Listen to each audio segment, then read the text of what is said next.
come. We want your kingdom come. I wanna see it come on.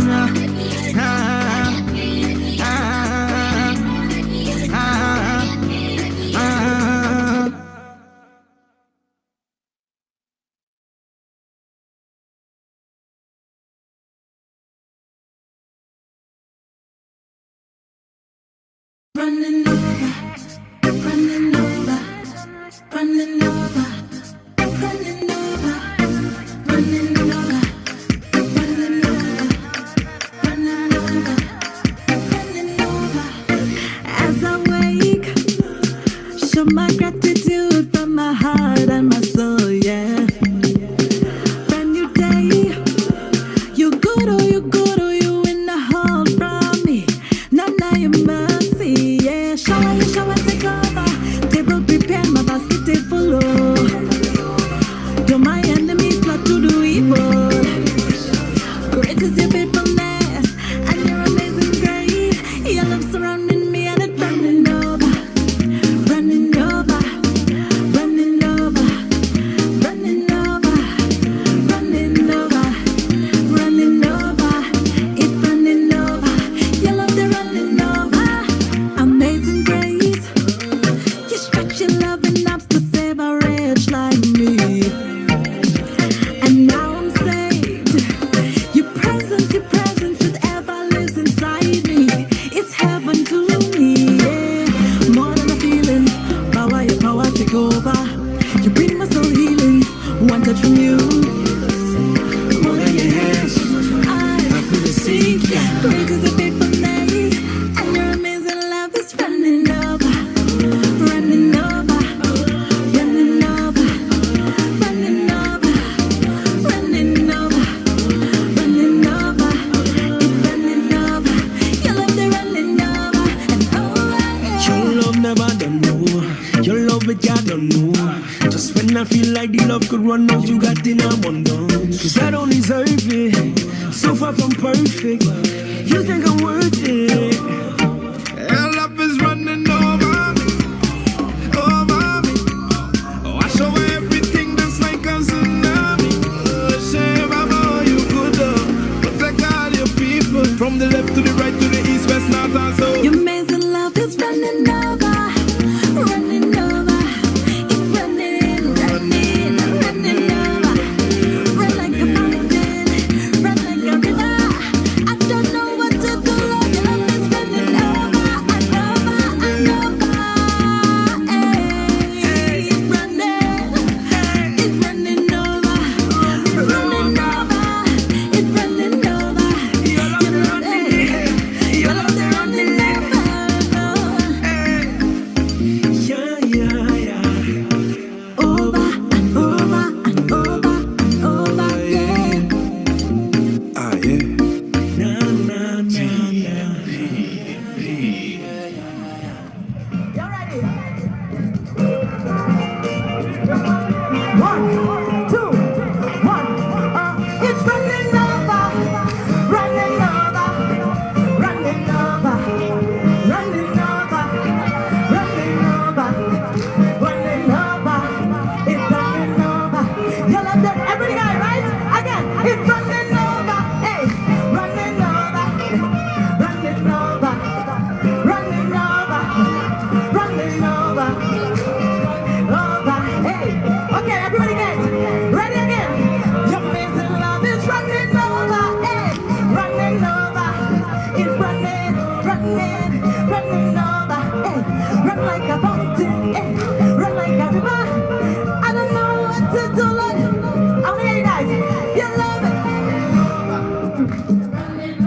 Come on, come on. Running over, running over, running over, running over, running over.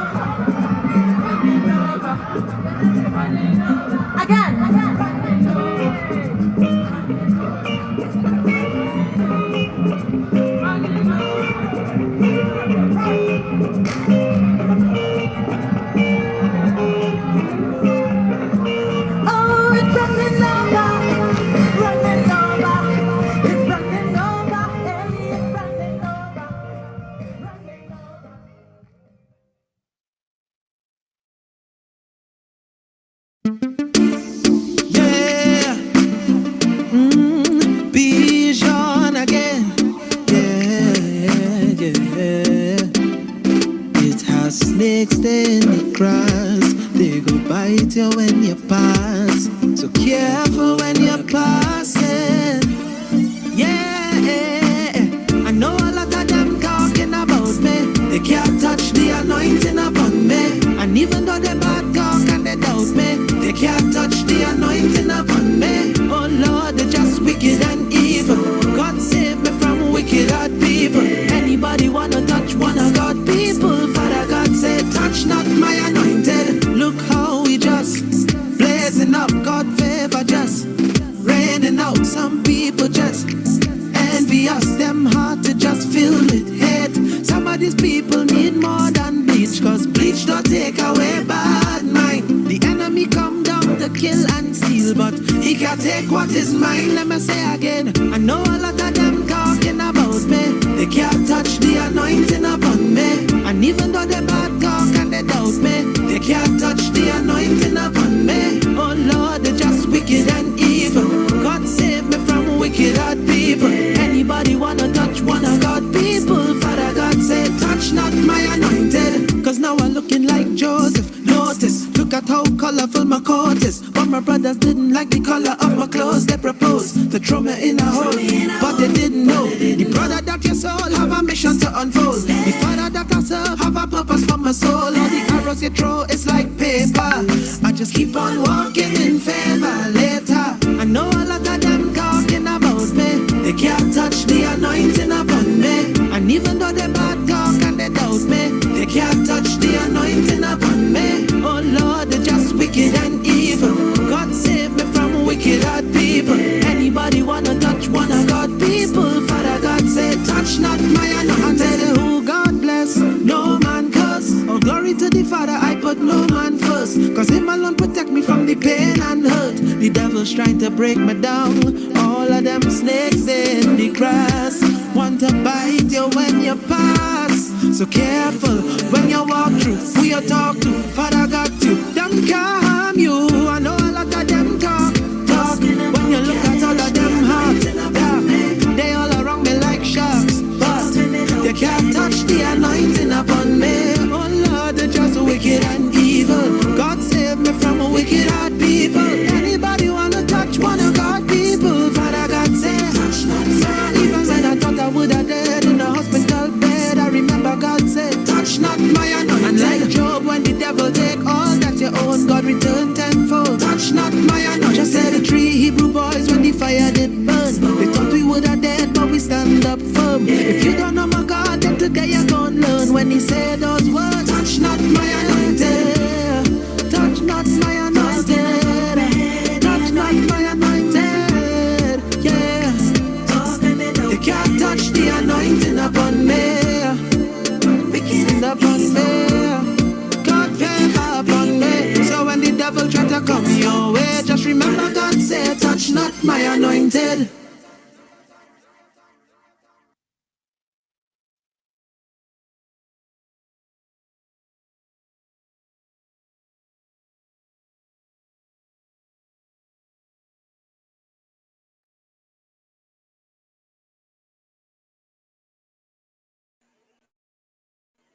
Welcome, welcome, welcome. It is indeed a privilege to see so many of you here tonight. And I'm here to welcome you on behalf of North Region Youth Advisory Council. And my name is Kathian Allen. And I want to say to you, just like everybody here, I am a youth leader. And we have something in store for you tonight. And what we have in store is a program called Wanted. Now, many of you may think to yourself, why Wanted? As a youth, what am I being wanted for? What am I striving to be? And as we see things evolve in our society, we know for sure that youth ministry, youth leadership is beyond being wanted, but needed because our youth are our leaders of today and our leaders of tomorrow. You know, we had an opportunity this week to actually run a little survey. And so many questions were asked. And even though I would have loved for all our youth throughout our North region to jump on and add some essence to this survey, we got some feedback from some of you, and it was exceptional in terms of its findings. So, I want to share with you some of the things that we found out so that we could deal with them today, because being aware of what our youth thinks helps us to navigate our future. So one of the questions was, does the church fit in with my image? And we're seeing here, based on the responses, that 39.1% says yes, 30.4% says no, and 30.4% says not sure. So basically, one third, we are divided in our views on, does the church fit in with my image? And then we talked about, has AY outlived its usefulness? And 46.2% say that they disagree. 30.8% says somewhat agree, and 23.1% somewhat disagree. And I beg to even push it again, that again, 1/3, our views are divided. Virtual church has enhanced my spiritual experience. We are in a pandemic. Ministry and leadership must go on. But our youths are saying to us that virtual church has not enriched their spiritual experience. So, do you feel as though your talents are underutilized at church? 46.4% said that they somewhat agree. 17.9% say that they agree. Some 21.4% say that they somewhat disagree with the response, and 14.3% say that they disagree. As God is getting ready to lead us into a special segment, a segment talking about you and I being wanted, let us bow our heads and close our eyes for prayer. Oh God, you indeed are in control of what is going on, not just here tonight, but in the realms of this universe. Lord, your hand is always with us, and we invite your presence as we're getting to talk about youth leadership and what is expected and what is wanted, what is lacking, what are the challenges, and provide for us not just only conversation, but solution, because we, the youth, are the leaders of tomorrow. Continue to guide us in all we do and say is my prayer in Jesus' name. Amen. So I have something in store for you tonight, and I hope that you are ready. Everybody needs to be ready for this. So the first thing I am going to do is ask you something that some of you may just be a little bit uncomfortable with. But we youth are accustomed being in all sorts of comfortable and uncomfortable situations. So I want everybody at this point to share their screen. Let's see what's going on. Everybody share your screen. Let's see the entire screen flooded with people. Share your screen. All participants, all guests, all youth, let's all share our screen, because I have something specially in store for you, and I need to see you. You need to see me, so that we could get down to business tonight. Nice. I'm seeing people popping up. Very nice. And such beautiful faces, radiance. All right. Come on, everybody, join in. Share your screen. I'm seeing some faces I have not seen in a while. All right. The virtual reality that clicks us and joins us together. Nice. So I'm seeing my faces popping up. I want to see more faces. Come on, don't be shy. Don't be shy. Put on your best smile. Right? Pop your color a little bit, and let's get ready to rumble. We have to break the ice. We can't, anytime we're talking about anything with youths, there's an opportunity to just chill out and have some fun. Good. So there are some things that I want you to do, as some of us are putting on our screen. And I'm going to share my screen a little bit, but I'm going to come down ever so often because I need to see y'all. So for our icebreaker tonight, you have a little bit of duties, right? And the first duty that I want you to do is that I want you to choose. You are going to choose an item in front of you right now. Choose an item in front of you right now. Everybody, come on. Choose. Jump on board. Choose an item in front of you. I want to see what is the item.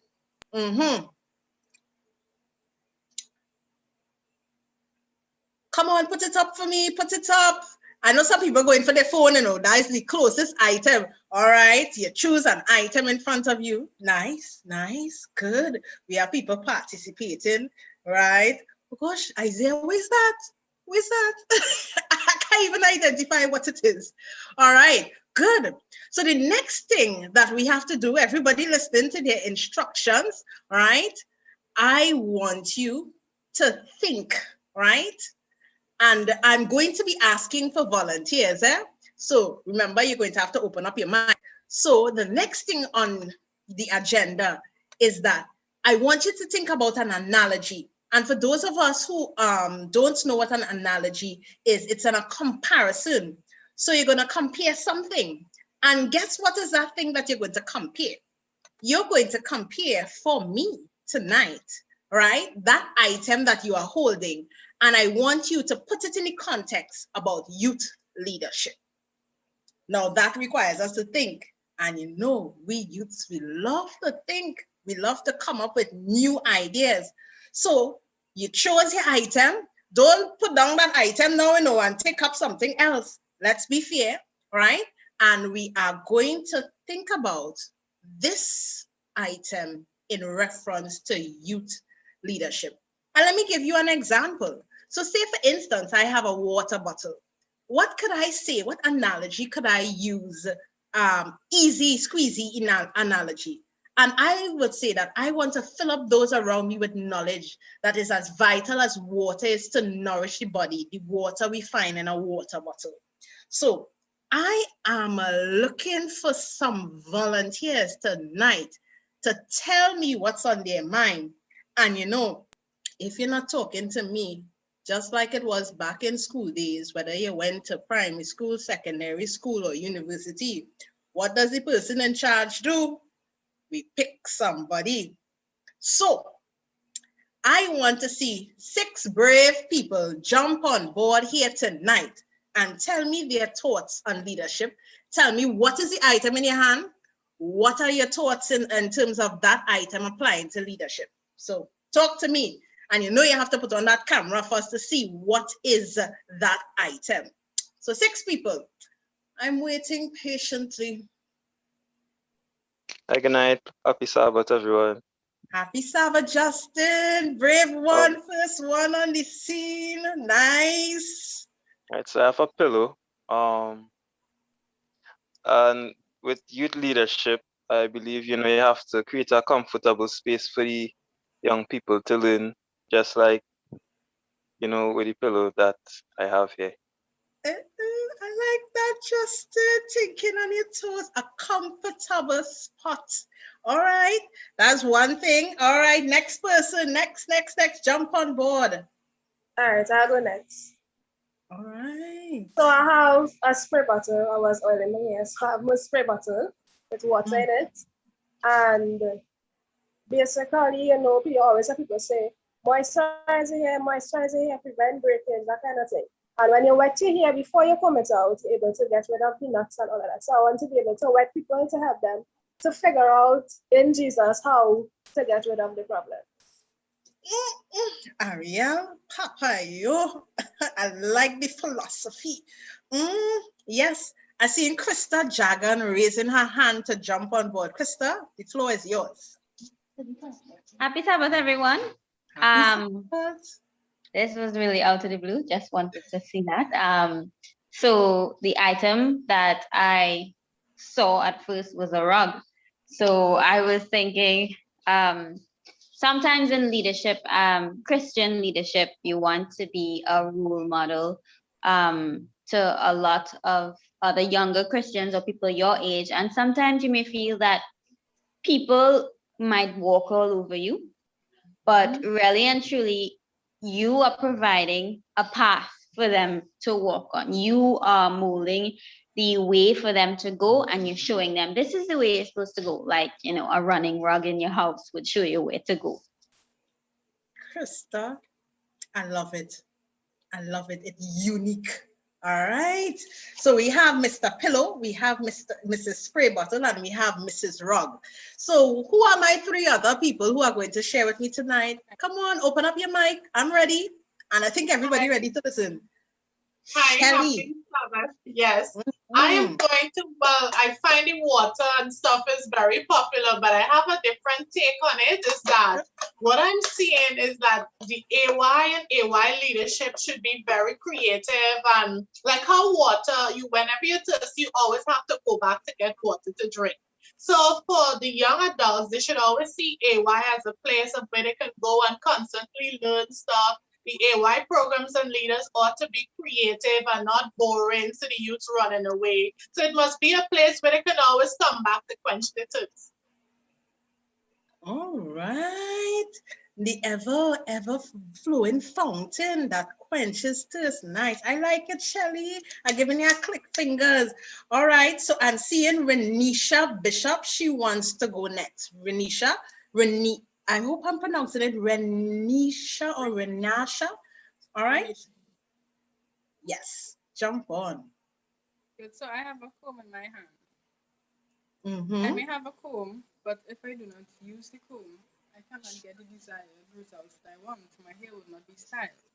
So with youth leadership, if we do not use the Bible, God's manual He gave us, we cannot become the leaders God would have us to be. Very deep stuff. I like how everybody just have their own spin on things, This tells me that our youth leadership is ready to rumble and go out into the world and preach that final gospel. So I'm seeing Ayola George raising her hand. She raised it and it's not up right now again, but Ayola, are you ready to jump on with us tonight?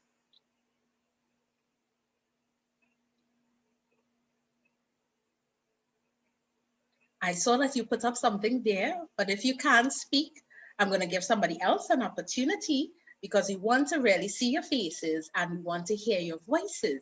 All right. So Ayola, are you there? All right. So one more person, jump on for me. Oh gosh, will they be even shy? Listen, this is not the time to be shy. This is the time to voice your opinions, right? I want to see somebody tell me something tonight. We heard about the mat. We heard about There's some in the chat. I see in some in the chat, yes. Right. Dakira Barrow Levon. You could go ahead. Dakia. I hope I'm saying it correctly. No. Sorry. It's Daki. Daki. All right. Yes, I'm listening. So I have an empty cup, and I was thinking that this empty cup is youth leadership. And the more, and let's say the liquid is water, that liquid will represent God. And the more water we put in this, the better it will become. And to the drinker or the person we come in contact with, it will be nourishing. Yes, it really would. Now, I have one person here who has their hand up and I want to really give them the opportunity. So Adara Edwards, you come on and we then will close up our icebreaker for the night. Big up. All right. Wendell saying Brazil representative, right? So Adara, go ahead. Your mic is now on. Good evening. I have a calculator. Yes, I was just doing homework before Sabbath. So I was thinking about how we put in numbers into the calculator. So we must put in stuff in order to get results, get our answers. So you must put in the effort into like your study, into working with the church in order to have like the best church experience and connection with God. Effort equal connection. I like that. That's a nice place to end off. So now that we feel all connected, I want my persons who just jumped on and told me something today to stay tuned because we have something in store for you. Ariel, Justin, Krista, Shelly, Renasha, Daki, and Adara. Please stay tuned.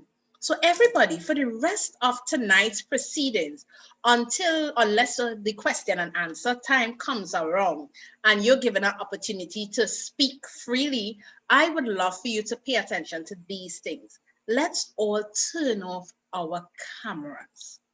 So let's see if we could be obedient, right? Just like how we have to be obedient to the Holy Spirit as He shows us where to go, how to move. All right.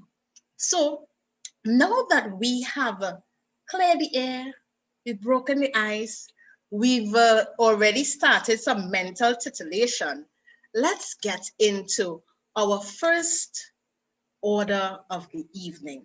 And we want to jump on board with Mr. Sandy as he gives us our introductory comments utilizing poetry. All right, good night, everyone. I hope that you all hearing me clearly. Let's get my camera back on. Okay, there I am. There's a sum of money on your head, wanted alive or dead. Bounty hunters have arrived and are hungry to be led to you. You are now a grand prize. If they capture you as like years of butter on their breads, you represent wealth. So men coming in all kind of stealth. Whether the road to you is daunting, they still coming because you're wanted. Don't say you were never warned. It is on you. The red dot, like if Mother Lashmi formed you. When did it dawn to you that you are a fugitive? Running from, I don't know what it is. When your name call, you're rocketing in a contrary direction. It's like your name has a contagious disease and answering will open you to that deadly infection. So you urge no one to say the word. And you're not running alone, it's a whole herd turned from the call to serve. So when Jesus served the application form, the same faces show up over and over. And when they run out of gas and form, the thing they gassed up falls. Now, where is the wanted poster on every stall? The sheriff trying to figure out where the youth's gone. Some say it's the online thing. But on further investigating, the numbers were skating down before COVID covered the ground where our youths were buried, while services continue in merry abandonment. Youths not showing up, not for entertainment, not for enjoyment, and the 1 cent hunting end up showing resentment for the consistency required in fulfilling bounty, so they fire the task. And all are often left to ask, where the youth's gone? When did the youth fall? Well, the wanted poster still there, with faces painted from across every region. Who will roll up their sleeves and put on the sheriff's star to discover where the youths are? Because the thing about the friends, we are not the only bounties looking for them. Do not be overwhelmed by the truth of the matter, which is that if we don't find them, someone will pick up their corpse in a backtrack, or a hospital stacked, or a car wreck, or slit wrists, hanged necks, because the wages of not finding the youth is death.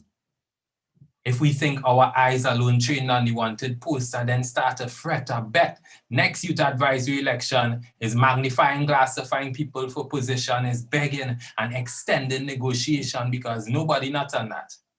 After all, where's even that?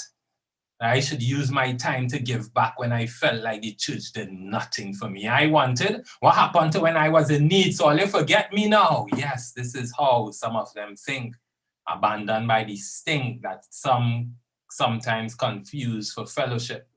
Where the youth's gone, but some gone looking for friendship. And the truth is that sometimes better friends exist in the Luton, Zessin, or the street. When we watch the wanted posters, we must ask ourselves, I wonder, what they really want from we? It's a full investigation called SIE, FBI, and the whole Mako Nation. Let's see where the refugees are stationed and what it is they're waiting on to return. The bounty hunters all out on the road. And we could only hope that Christ's bounty captures them first. So ready, set, go. And if you're on a wanted poster, just know that even though sometimes the church may not have had all your bounty requirements, know that love is at the core of all of the church's arguments, because the church is Christ-sent, so stay centered and in line with his love. The reason you're really on that wanted poster is because you're being sought after from God. Thank you. Wow. Darren, indeed. I love how you said Jesus served the application form and they turn up over, the same people turn up over and over. Well, we have a lot of youth leaders here tonight, and we know for certain after tonight, people won't be turning up over and over, but there will be a whole army of us ready to move. So one of the things that we did is to sit down and talk to youths and find out their opinions about how the church can show value for the youth. Let's sit back and listen to what was said.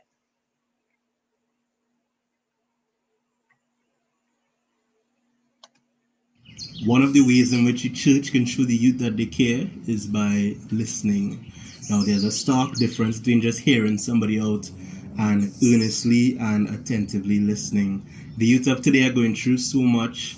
They're burnt out. A lot of them are tired from the online forums. So we just need people to listen, and not only listen, but to listen with a non-judgmental air.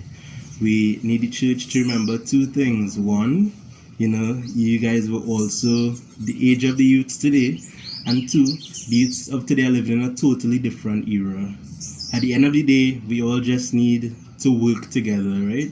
Because don't we all have the same end goal? Don't we all have the same end goal? So the keynote here is that listening. So the youths are crying out for everyone around them to listen. So, wanted. You are wanted. Many times the youth have felt as though there is little or no place for them in ministry. But we here at the North Youth Region Advisory are here to tell you that you are wanted. You are in high demand, right? The foundation of ministry is built on prophets and ministers of old, but the future of ministry is you. The future of ministry is me. We are here tonight with combined efforts to be able to support the youth, to start a frank discussion. We don't want colorful words. We don't want smooth lines. We want what is real. We want to sit and talk about the problems at hand and come up with solutions, because you and me, we have a big work ahead of us as time comes to a close.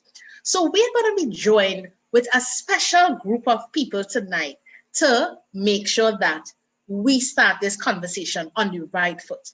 And the first man that I want to introduce you to tonight is no other than Pastor Riley. Pastor Riley, jump on board. I'm seeing you, dear man. Look, fast on the draw. Long time no see, Pastor. How are you? I'm pretty well, thank you. Good to be here. The last time I saw you was when I visited church in Mount Dore. I don't know why it took so long anyway, but that's all right. And you gave me a handshake. Handshakes are something that we miss now. We bounce elbows and stuff. Right. If so much. If so much. Sometimes we nod and, we bow. Right. Bounce feet, that kind of thing. Yeah. It's a Star Wars kind of thing going on now, Very nice. So tonight you have joined us and you're going to be our main moderator. And I have some things that I want to ask you before, I turn over the floor to you. It's important for, our youths to understand the man behind the cloth. the do need to do jacket, that. the Why do I you need to know do the that? You don't need to jersey. do that. I You're could sure go you, ahead. you're sure you want to expose that? Of course, it's all about vulnerability. It's all about exposure. You know, our millennials are interested in the realness of things. So, This is going on YouTube, I should remind you, right? International. All right. yes. And I'm sure you have international blood in you. You know, you are a child of Christ and he's international. So, transfers through you. Lord have mercy upon you, Kafian. So, Pastor, tell me, our conversation is about wanted and, leadership in its essence. Do you want to tell me a little bit about your leadership journey? Why on earth would we look to you as a leader? Talk to us about that leadership journey throughout your youth and your younger youth now. Thank you so much. I mean, that part of the question, I'm sure you or others can answer. Why would you all look to me? But I can tell you why I actually joined the ministry or actually started studying to be a pastor. It was because of young people. My interaction with young people. I was baptized at the age of 15, and then I went to UCUC for a year, and through that interaction, I felt the need to spend a little more time with young people, and ministry was the only door open at the time. So I enrolled in theology, and I found myself being attracted to a lot of youth projects, a lot of youth-oriented projects, and I am still finding myself being, enamored and endeared to young people. I suppose that's why I'm still young. They have helped me to remain on target and to remain focused. I may have a few dots of gray hair here and there, but don't worry about that. I dyed my hair gray, so it's just coming out. But I thank God for the experience with young people. They have helped me. I have to say they now in a very respectful manner, but I thank God for the challenges, and because it has helped me to bring out some parts of me that I would have not realized had I not been with them. So thank God for the experience. That is astounding.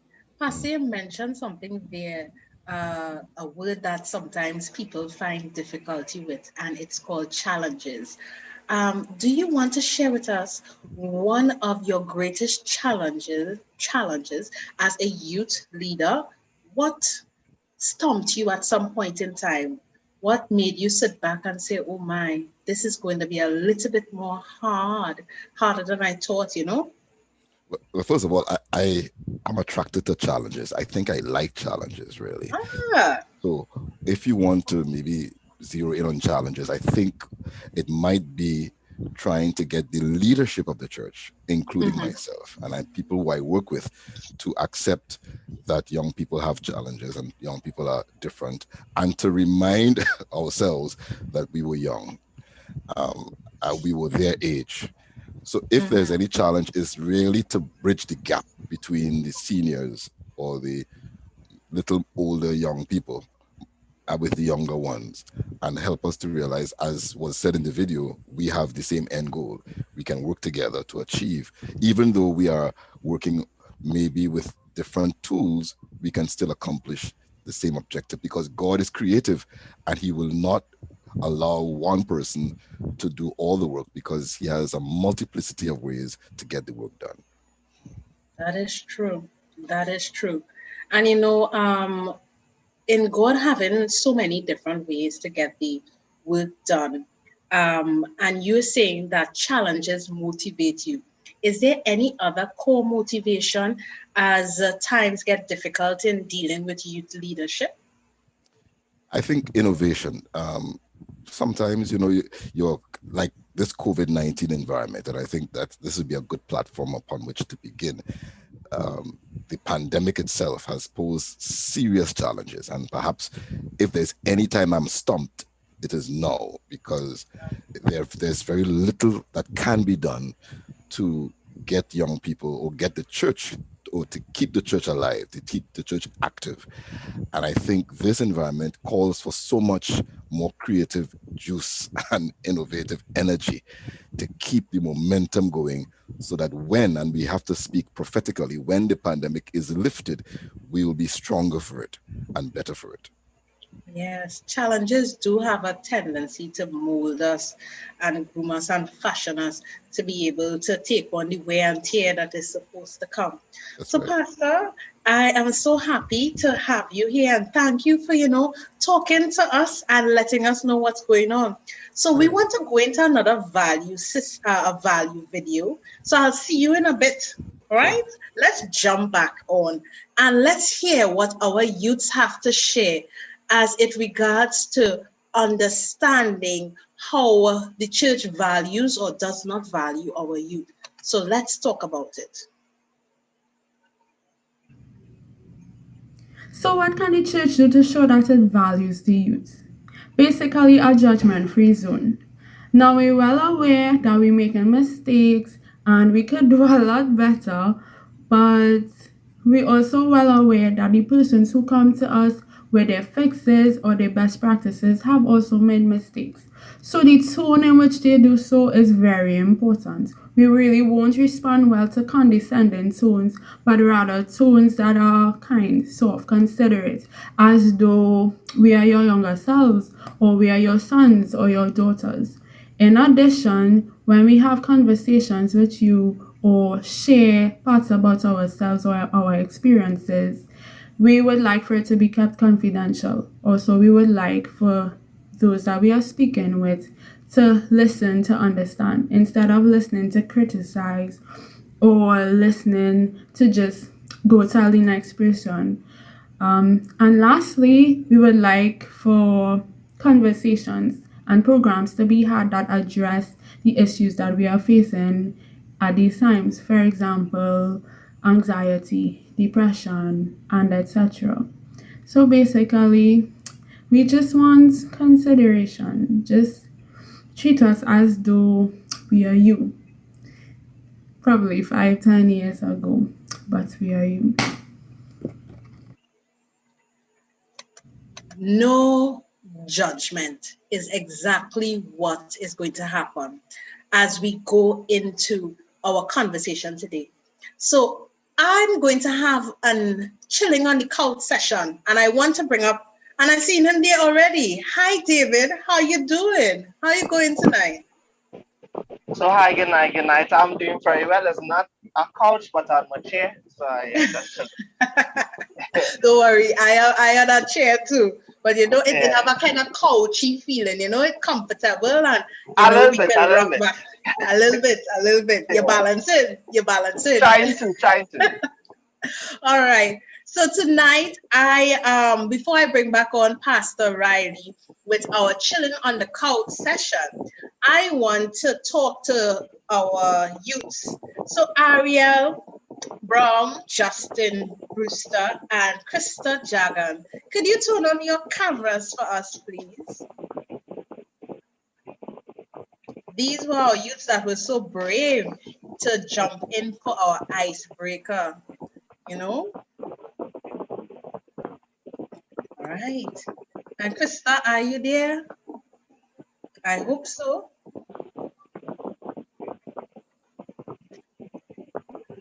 If Krista is not there, could I ask Shelly Fullerton, could you jump on with us right now?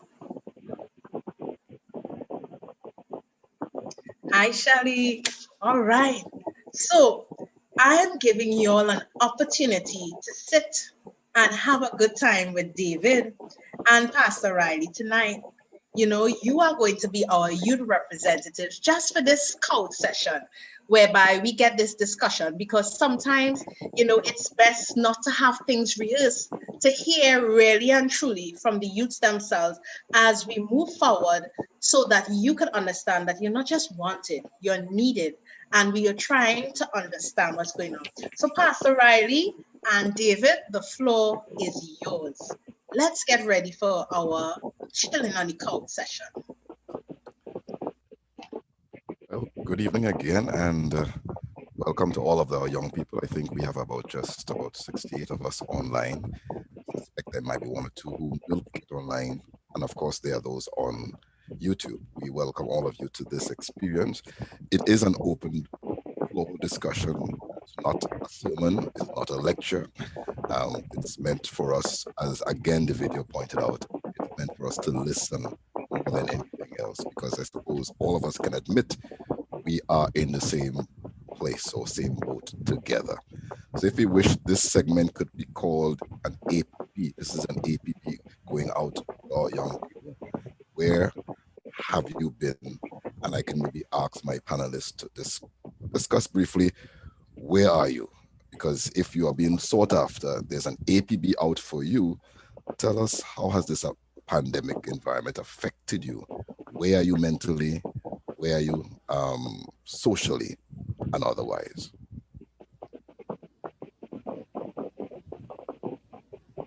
Who will be first? Yes, so I'd go first. So in terms of mentally, personally talking about so it's a challenging time for everyone adapting to the whole environment that if ain't adapters yet.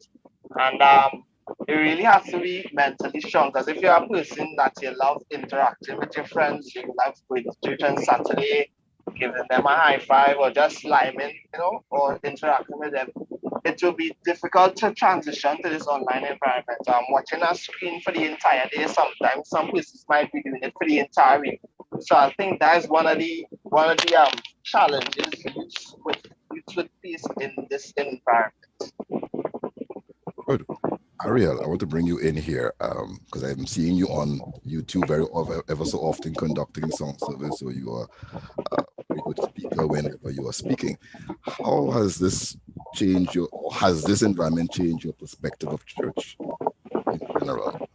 What is your perspective of church life as it is?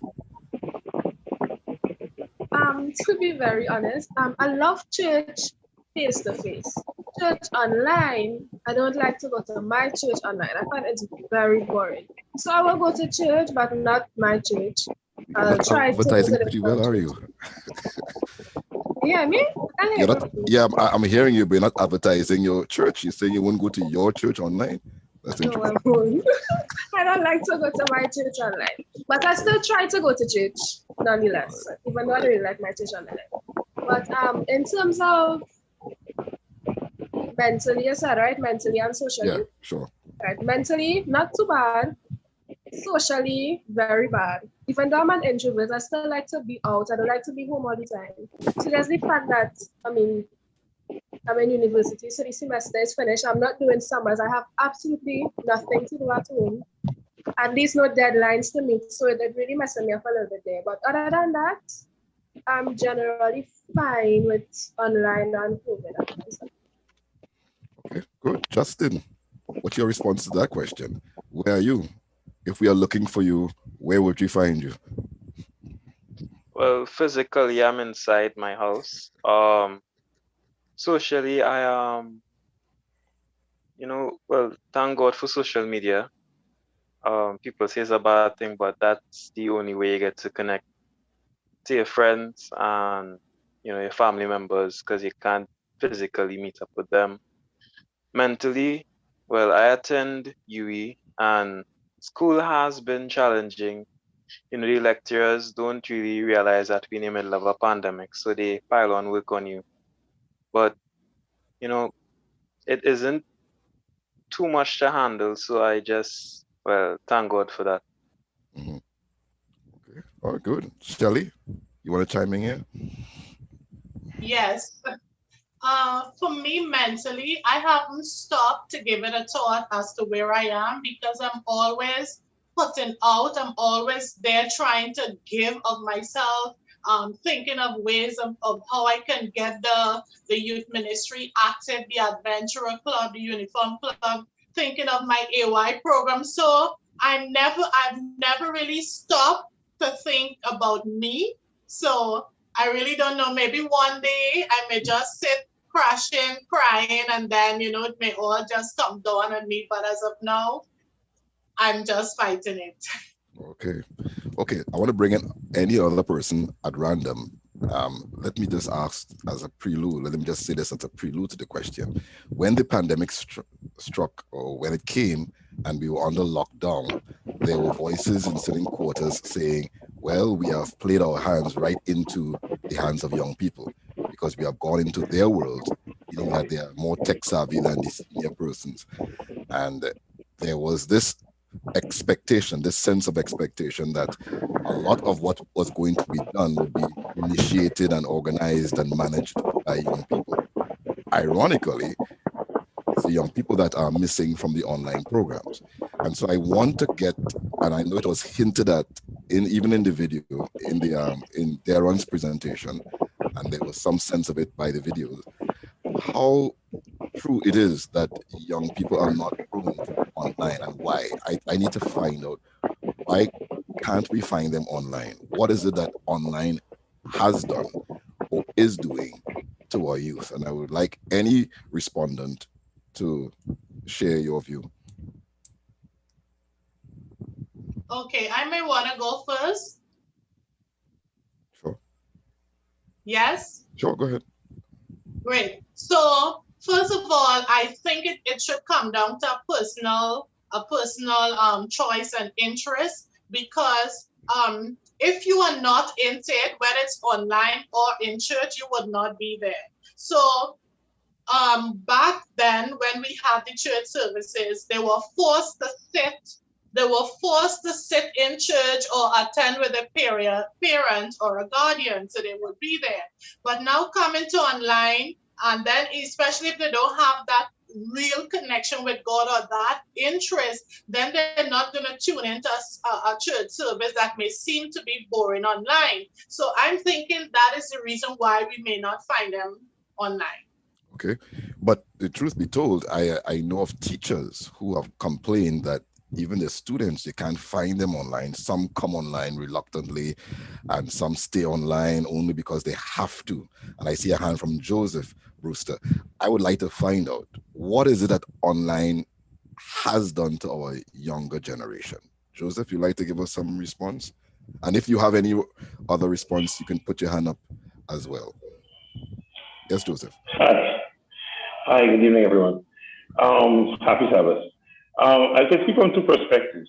One, as a teacher, and you're very correct. Our classes have been getting smaller and smaller as the pandemic continues. When I've spoken to, I teach Form 4 as well. So when we went out to school, the Form 4 were able to come out. So I asked some of my students, I said, listen, they came out and they were very happy to come out and said, sir, it's frustrating.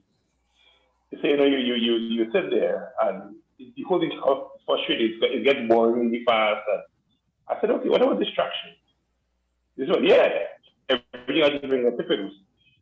So you might have your camera on, nothing on, have your name in Zoom, but you're not there. Right. You have your name in church. That's right. But you're not there. Even before we came out, we came into the pandemic as more and more young people got cell phones and data and so on. You see them in church and they figure they have the hymnal or the Bible, but they on WhatsApp and on Facebook as well. If they're sitting in church and doing that, now imagine them sitting at home. Parents taking in. Last Sabbath, I checked that our whole household were in different churches at the same time. Right? So you could imagine parents really can't watch over your shoulder all the time. And I love what Sister Fulton said. It really deals with your connection and your commitment and your relationship with God to keep you focused. Other than that, everything is a distraction. Okay. But thank you, Joseph. But I would hate to think that all of those who are not online do not have a relationship with God. And I would like to believe that there are those who, despite how deep their relationship with God, they are still challenged to be online. Ariel, you have a response, and then you'll take Daki. Yes, I would think that it has a lot, while it does have something to do with your relationship with God and your interest in church, it also has a lot to do with advertising and the relevance of programs to you. Because if you have, even if you plan a really good program and is relevant to youth and is something that you will actually want to hear about, if you don't have a proper flyer that would actually, that you know, if something that you would look at and be interested in, then you are not going to come. If your flyer boring, they're not going to come. So it has a lot to do with advertising and proper planning. So you have to have proper advertising and programs that you'd actually want to go to, because if they don't want to go to it, they are not going to come. We are not going to come. Let me say we are not. Very good. Let me engage you a little bit, Ariel, seeing that you're online. You do song service for your church at times, do you? You do song service for your church. You are part of song service at times, for AY at least? Yeah. Right, good. Would you consider yourself boring, a boring person? What do you mean, like in terms of with my friends or in general? General. Yes, I am a boring person. You are a boring person. So if people say they don't like to listen to Ariel when she's doing song service, you have no problems with that because you know you're boring. Yeah. What trouble is this, Lord have mercy. Okay, let's go on to Darky. Okay, thank you for your honesty. Darky, let's hear what you have to say.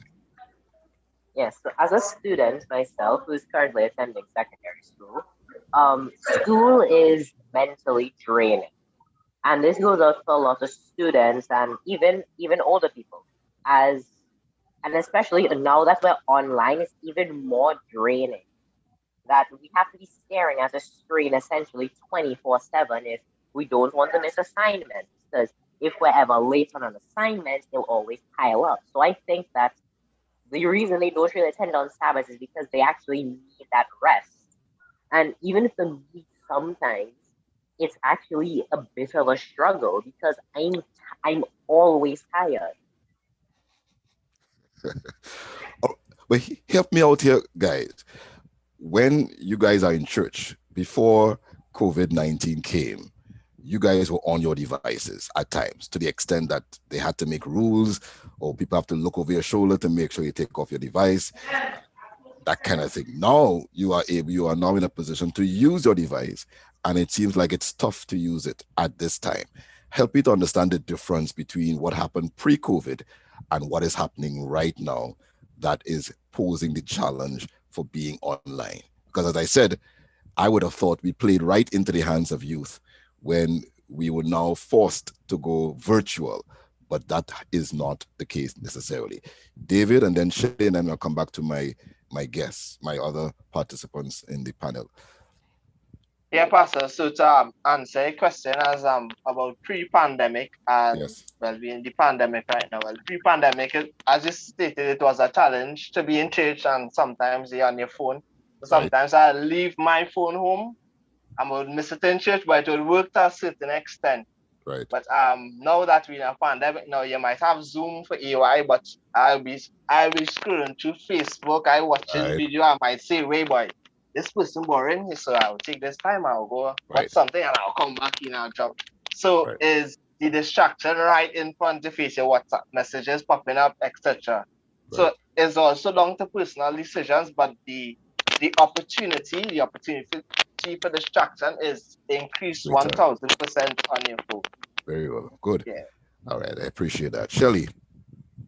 Yes. In terms of the youth being on the phone then and not wanting to be on the phone now, it's rebelliousness, because it's just like some of us who are introverts and never go out before, when we get the lockdown, then is when we want to go out, when we never used to go out before.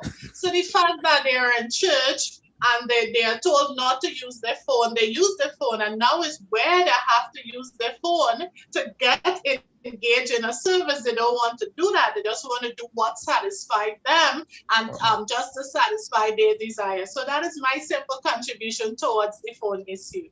Wow. Well, I'd like to hear other young people respond to that. Let's get to Dominique, Jean-Marc, and then I have another question to follow up. You guys are now starting to respond. Let's go, Dominique.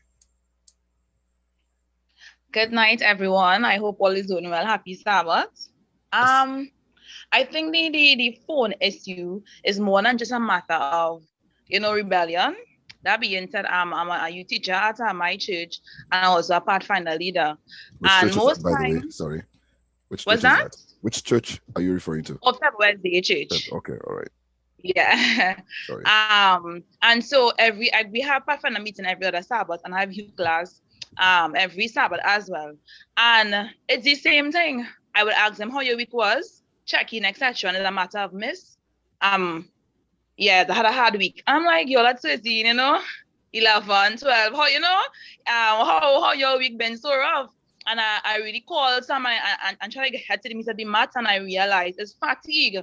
You see, before on social media, what you had was little peaks, little teasers. So you're in church and again a little to message. But when you're on your phone 24, let's say 24, not 7, because it's not whole day, but for a longer period of time, the anticipation no longer there. You know what I mean? So it's like you have school for 8 hours now, and if you're in secondary school, you have to sit through the program. If you're in primary school, you have scheduled Zoom program, because I work in school as well, in a school as well. And you see, even teachers have the fatigue as well. So when it comes to youth and the child, it's more than just in rebellion. It's a matter of you're tired. You know what I mean? It's like the constant interaction with the phone makes them less likely to join into the program, because even on Sabbath mornings we have a lesson, and if I don't prep them before, advertise, hype them, say, guys, this is the lesson, join in, this is the topic, you're gonna see them tripping in one by one. However, if they're on YouTube or something playing, the eyes open and wide. So I think I made a point about advertisement and marketing, and two, because they're constantly online, it's more than just running a routine program on Sabbath or during the week. It has to be more intentional. I want to suspect, Dominic, it's not just about how long the young person's online, but the activity that they engaged in. Because if I put a device in a young person's hand and tell him you can stay on for the rest of the day, I am sure they will find lots of activities to stay online, and they will never get weary. No, because every time I ask guys, have you started study lesson this week? Miss, I say, were you on YouTube? Have you call your friends? How much time you WhatsApp this week? And so you hear the change in the tone. So it's more than just being online. Even in church, you run the church, because Sabbath morning was the ritual, the routine to go to church, and so you was there. But somebody made a point about, if you're not understanding your relationship with God, if you're not staying here, I want to do this because I want to serve God. It have no advertisement. There is no marketing scheme that can be put out there unless I said I will go. And if I don't say I will go, Miss could talk from now to whenever, pastor and each advisor could power the biggest program, it would still be a personal issue. If I don't say, okay, this week I'm gonna make time and study, I'm gonna power my phone for a little 2 minutes, it wouldn't be a matter of who not doing their job. It'll be a matter of, as the individual designed to serve God, and even if it's boring or it's not catchy, I'ma still try, I'ma still will myself, because they would save hours on a normal program. So I agree that it is difficult for the online, but a matter of content. If you desire it, I really believe that you will sit down and listen and take in what could be said. That's my 2 cents. All right. Now we have a few more hands, and I would prefer if you could shorten your responses, because I have a few more questions to ask.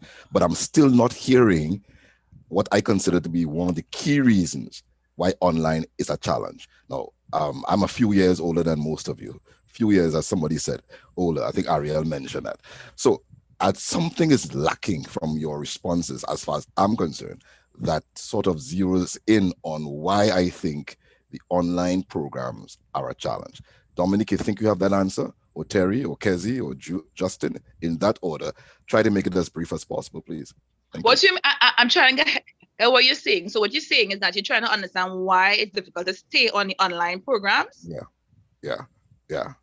You don't want I know what you said. I'm not discounting what you said. I think what you said is quite in place, the content. I'm just saying. I'm asking what's the answer you want? Yeah, I'm listening. But I can't give you the answer I want until I hear it from somebody else. No question. What's the question you're saying? The question again. What is keeping young persons from staying online when before COVID they were always online? And I know that, as somebody said, I think it was Justin talked about this. They came on and off, that kind of thing. Fine. I appreciate that. Yeah. But there is another factor that I think is keeping persons from online church. Ariel talked about church is boring, but there's a reason Ariel said that. I think too is distraction. That's another point. That's another point. That's a key point So you made. like, let's say if like, Well, let's- yeah. So I think it's distraction. So yes, you have the online programs, but on Sabbath, Instagram don't stop. On Sabbath, Facebook don't stop, or WhatsApp. You know what I mean? Nothing. He just being fancy. Let's get Terry. Terry, you want to? Thank you, Dominic.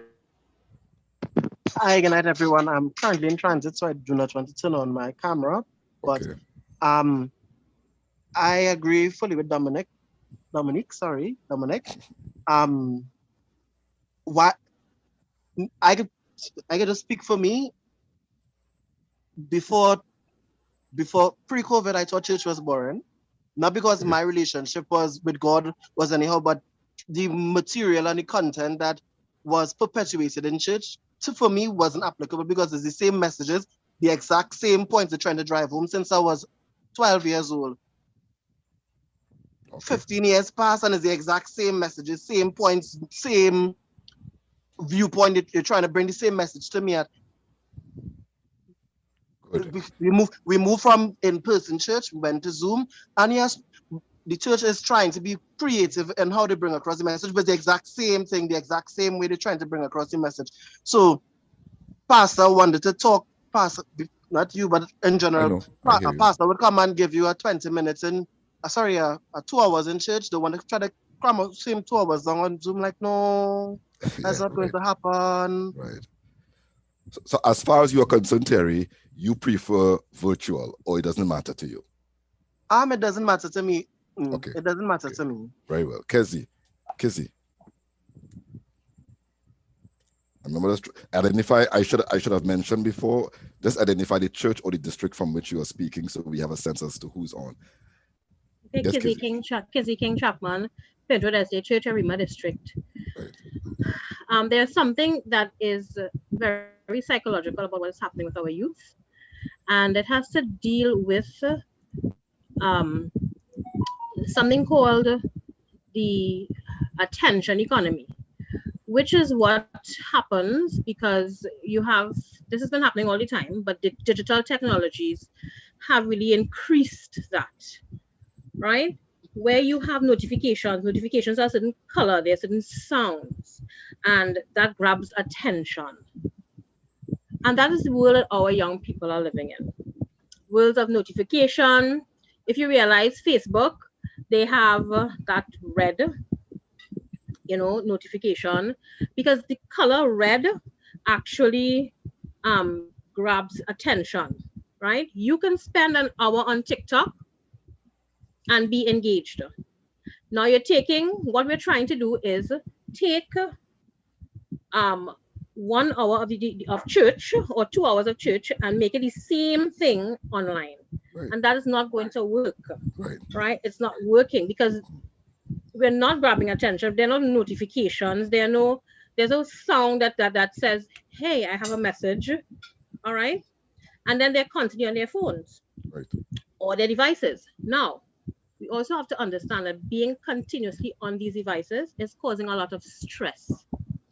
And that is why sleep seems to never come for young people.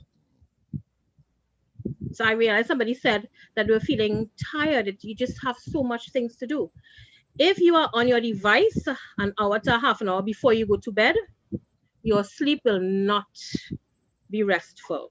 And so it's going to feel overwhelming every time because you're going to get up, you're going to be in the same cycle, and that's what's happening. Now, you see, the thing is, during the week, you have a notification, you have IG, you have wherever, but in church, you don't have a notification. You're there sitting for an hour listening to Pastor Riley talk. Mercy, Jesus. Right? And that may be part of the problem. Yes, I hear you. And well, point well taken. And I think we'll try to begin to close tonight's segment with how would you as a young person run the church if you were in charge? That's one of the questions I have in mind.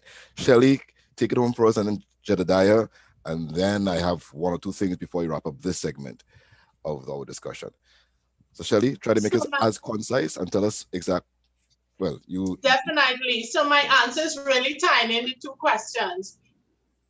I'm from the Tacoma district, by the way, and my church, I'm not going to name the church, whoever knows, my church is very, very, very traditional.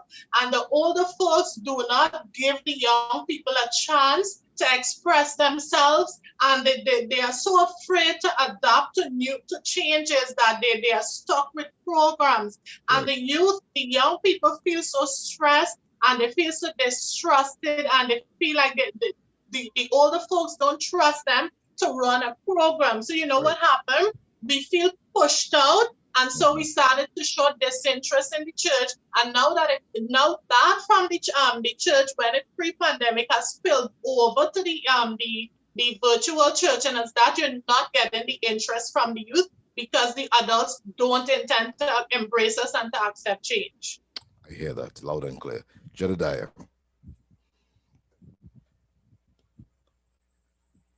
Okay, so I know time. Well, this is his wife. This is Kyra. So I know that you're running short on time, so I typed my contribution in the chat. So You did, huh? With somebody. Okay. Agreed. I think the problem also is the lack of social interaction. We're getting somewhere now when we are online. It's basically you or one or two siblings on the screen. Hardly anyone has their cameras on. When it's time to sing, we can't all sing together. Singing alone at home may seem weird, etc. Basically, the exact same program conducted at church has been transferred to the Zoom, which really cannot work. 100% in agreement. And that's the point I would have wanted us to look at. This virtual church is not real church, as you know it. It cannot be called church because as far as you're concerned, church has to do with socializing. If there is no socializing, you have not been to church, as far as I'm sure all of you are concerned. So even if your relationship with God is tight, which I hope it has been and perhaps will continue to be, you would observe that when you come together, there is a certain kind of energy that flows. Even when the program seemed to be boring, Ariel, I'm sure you still enjoy coming to church to meet with your friends because it's part of life. It is an expected part of life because we are social creatures. Guess what?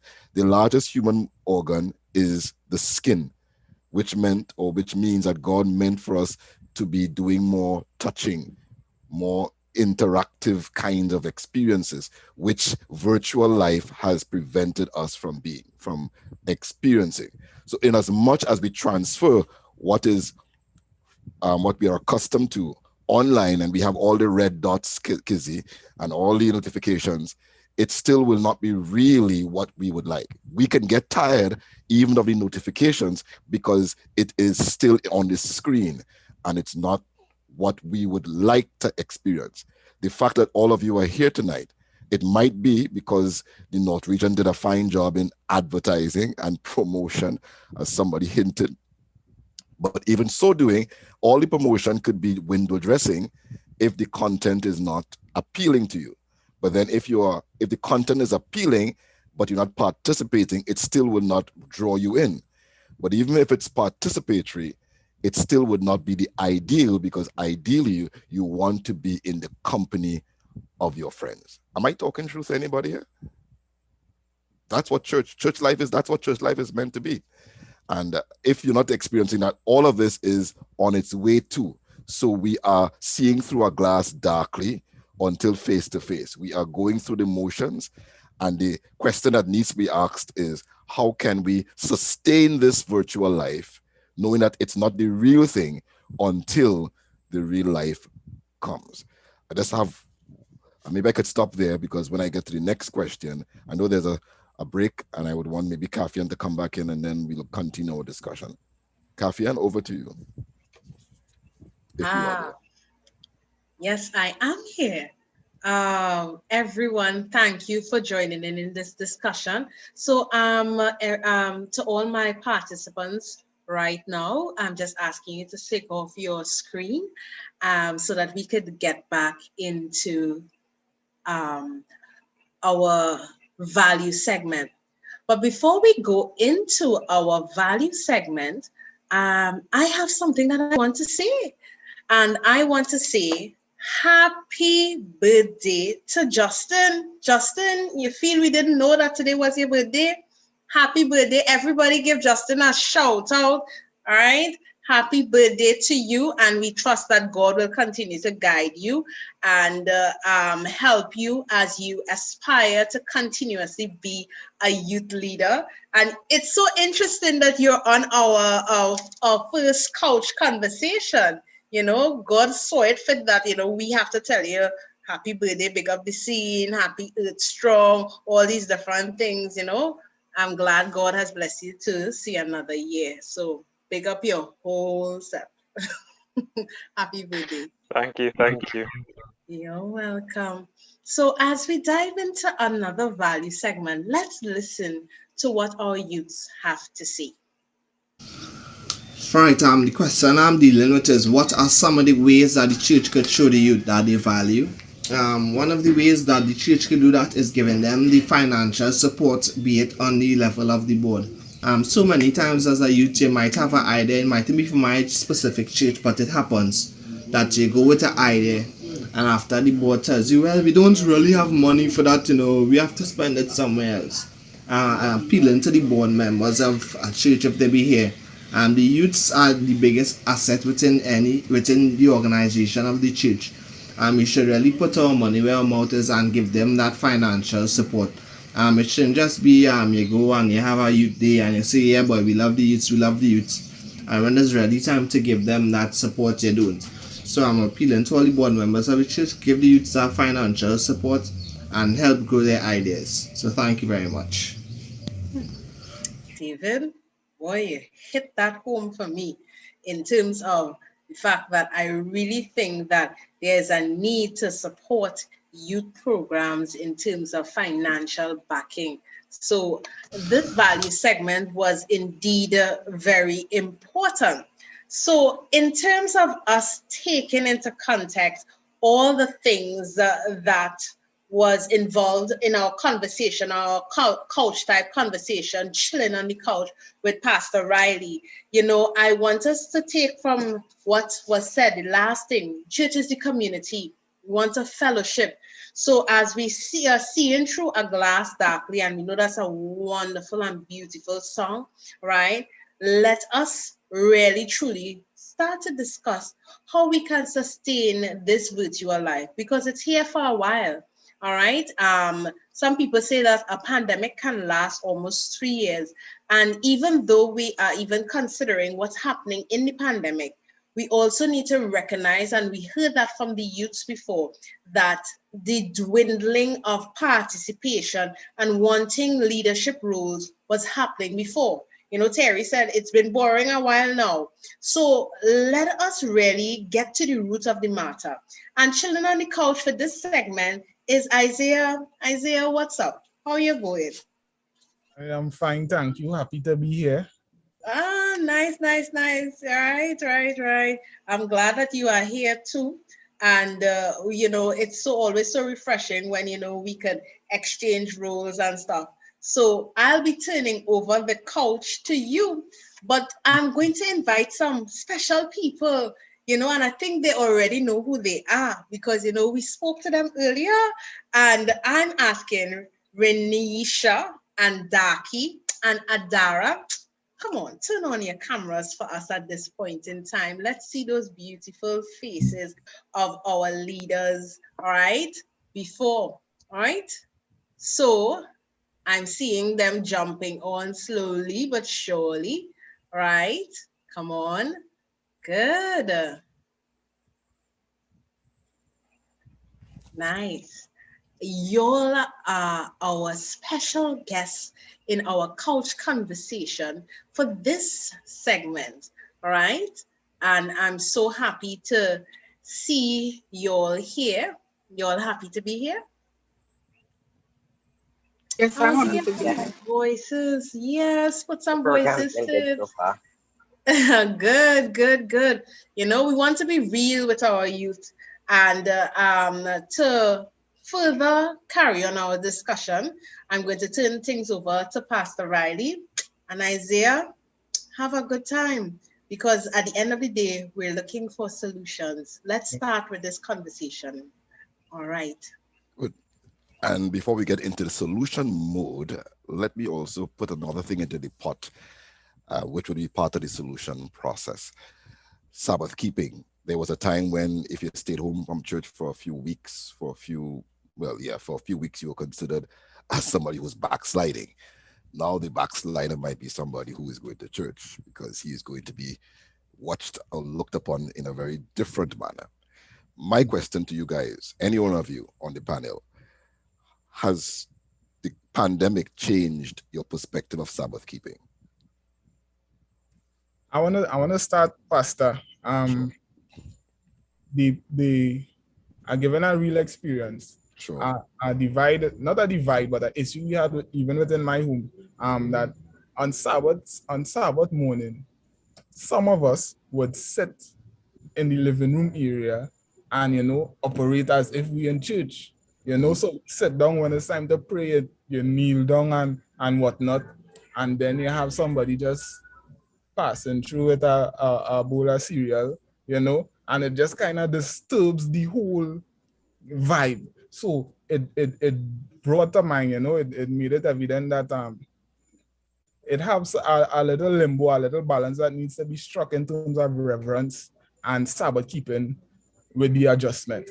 Because even while watching a sermon, because when I'm in church, I sit down in church and I listen, and all I have is my Bible, following the text, following the screen, whatever it is. But if you're at home and you're listening to a YouTube sermon by one of the evangelists who has online ministry, you'd find yourself doing stuff by the side, So the YouTube playing, but when they pause to pray, you don't take the same reverent position and all these kind of things. So I think there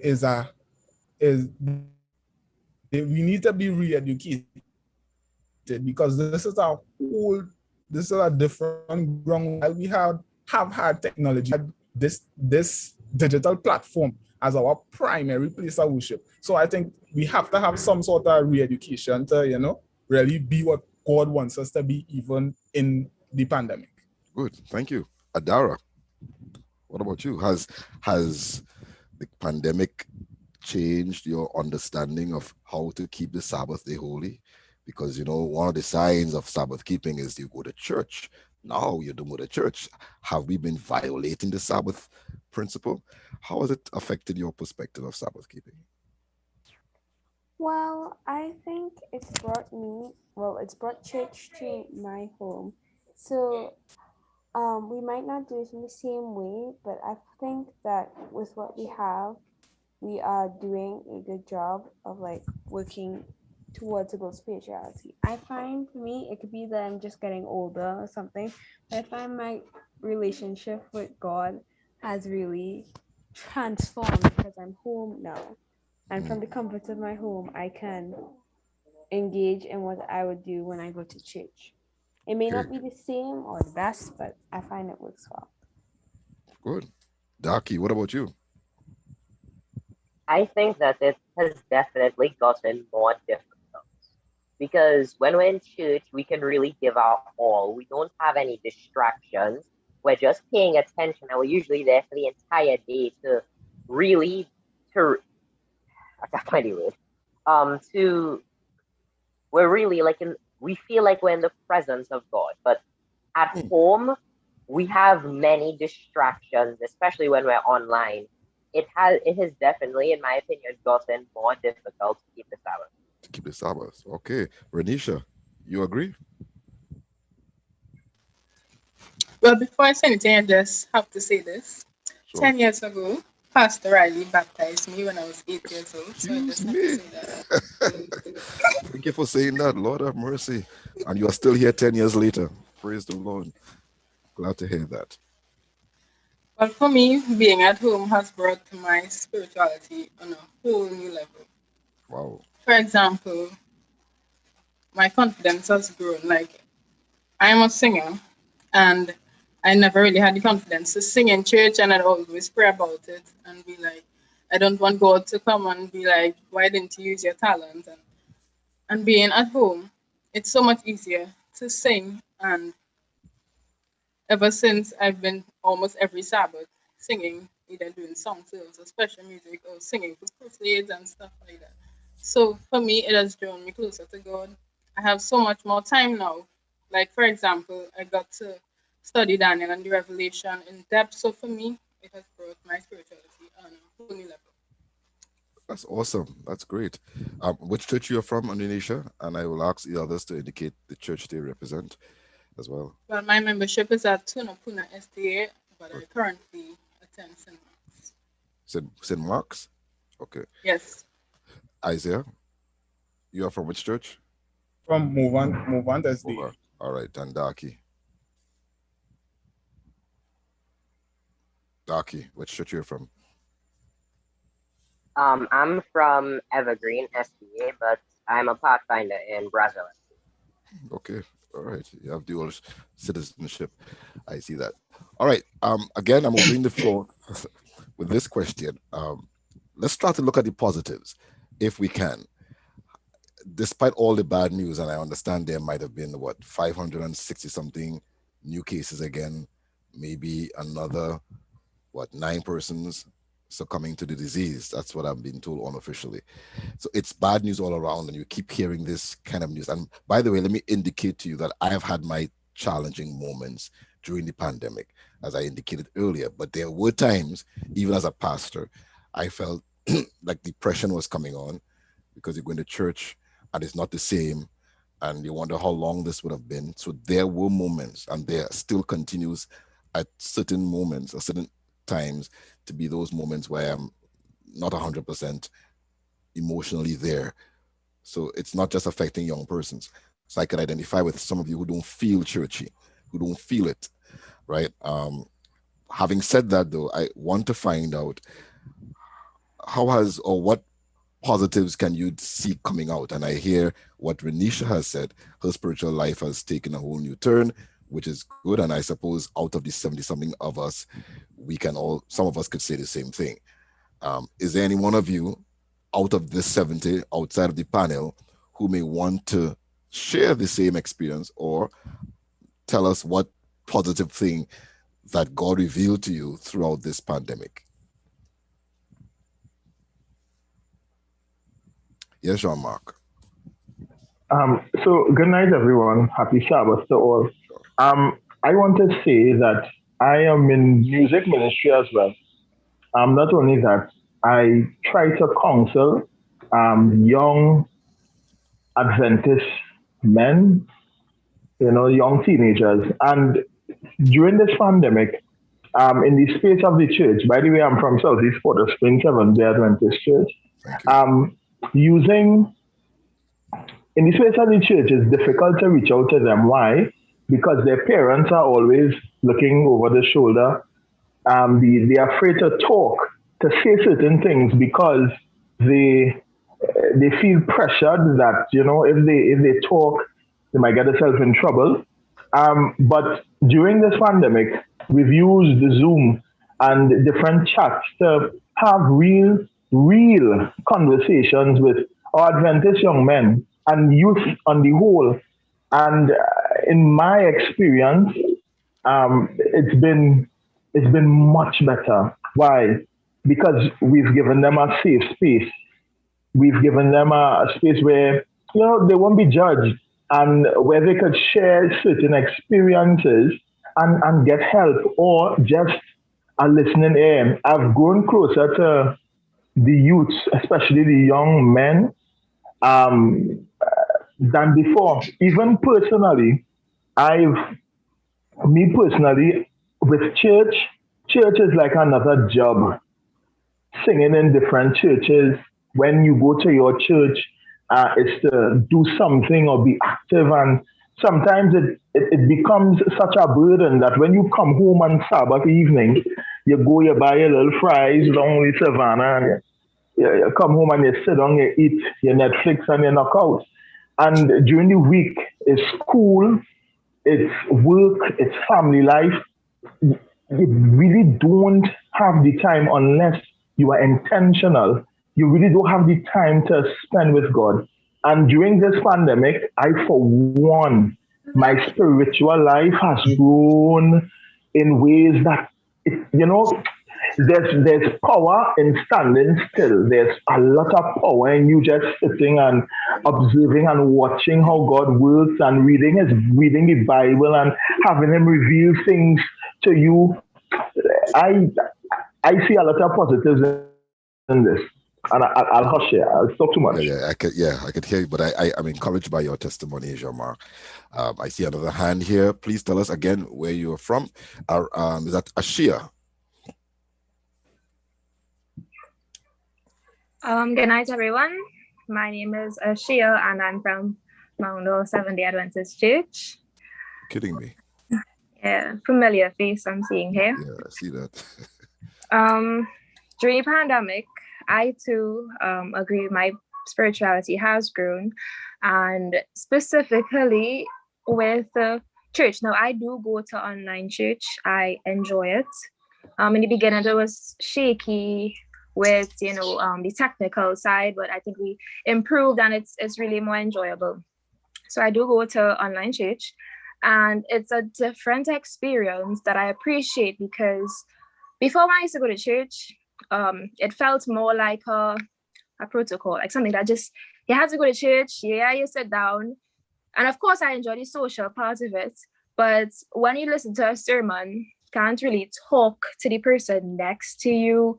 You don't have time to pause it and go and check this or search more. After church, when you meet everybody, you talk, whatever it was pretense on, it's gone. It's no longer there. And then you move on with your Sabbath.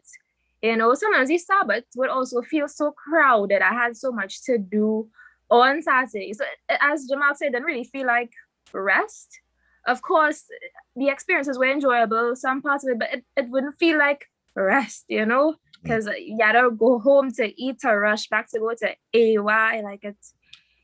So with online church, all that changed. I listen to sermons and I would pause, I will Google something, I will go and check to see, fact check this.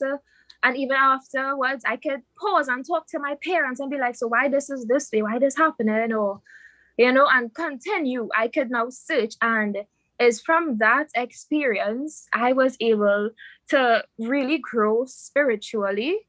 I am actually shocked at where I was before compared to now, and that was my whole positive. The next thing too is just like the time. So Friday night worship, we now have it online with the young people in Mondo, and there was no time limit on it. So we start 7 o'clock, but when we start and the discussion get good, you could speak openly, because you're not being recorded, you're not in front of a congregation, no nerves. You're speaking openly, and we share each other's views, we diving into the word. We sometimes would go until 1 o'clock, and you didn't have to stop until you was tired and sleepy. So all those things just really got me closer to God. And in some ways I did become closer to my peers at church. Of course, it have instances where we're not seeing each other as often as we would like to, and so on. But I think that was a positive for me. Very good. Before I go on to Ariel, let me just also comment that there are those who are texting, who have sent some messages. Chelsea, you said that you're seeing things differently. Dora, your relationship with God has improved. Carissa, you have devoted more time to study. So there are some positive things coming out of those. So even though there's an APB out for you, you are wanted. It's not for bad, not because there's something bad about you, it's because it's something that we need from you. So thank you for your sharing. Let's go to Ariel, then Paul, and then I have a big question I want to ask everyone. I have 2 more questions, but a big one. Let's go to Ariel. All right, so for me, along with everybody else, the online platform really has given me a chance to rest on Sabbath instead of out in church whole day, because I didn't say before, but I'm from San Juan SDA, but I live in London. So when you leave home in the morning, you're not reaching home until in the night after AY and all of that. So I really have a chance to now rest, not sleep necessarily, but take a rest and enjoy the Sabbath and talk to God and read the Bible and all of that. But also, it has really given me a chance to invite my friends, non-Adventist friends, to interesting programs that they may have wanted to come to before lockdown, but would not have necessarily been able to attend because of the distance or the activities and whatnot. But now I find I can invite them, even though they're doing other things, you know, they're logging on the phone and they're listening, and then after they say, Ariel, that program was so good, I'm coming back next week, I'm coming back. So for me, being able to invite friends and them actually being able to come, that was one of the biggest pluses for me with Church Online. Beautiful. And let me say something, Ariel.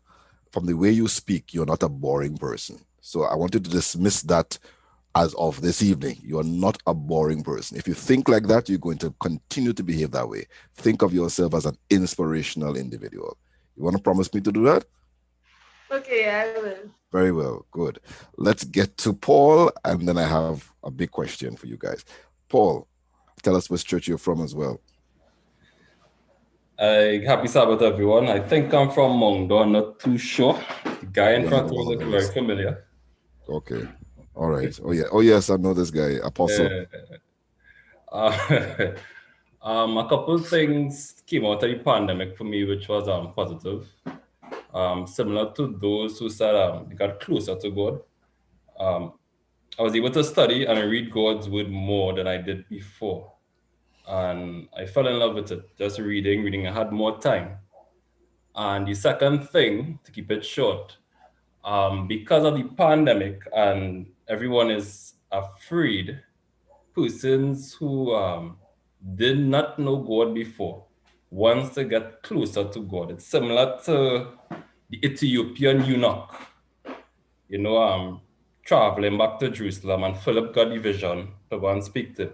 And when Philip met him, he was reading, as in the eunuch was reading the passage of scripture that he didn't understand. And the point I'm bringing, there are a lot of persons who want to get to know God during this time, but they don't know. And this is a good time for young leaders to evangelize. Just talk to persons, counsel them, because the end of the day is to point persons to Christ. Salvation is up to God, just to point them to Christ. And that's my 2 cents. Beautiful. One of the reasons I asked, thank you, Paul.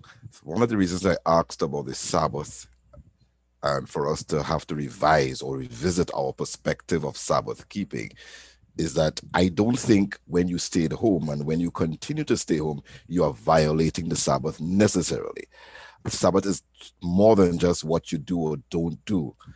As somebody hinted, there is a necessity for a relationship with the Lord of the Sabbath, which inspires what you do. And I'm hearing some of you saying, now that you have a little more time, you can spend more time with God. My question to you guys, and I will start with the panel first, and then I could extend it to others. When this pandemic is lifted, do you want us to go back to normal, church? Why or why not? When the pandemic is lifted, do you want us to go back to what we know church to be pre-COVID? If so, why so? If not, why not? Or to what extent you want us to go back to normal?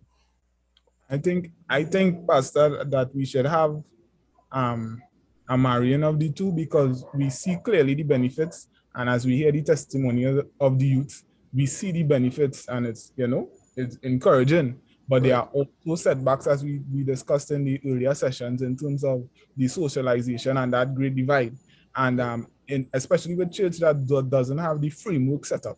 So we would see, I heard from two youths from Mongdo, and they spoke in a certain way that indicated to me that, you know, there is a safe space and a framework set up to facilitate that kind of growth.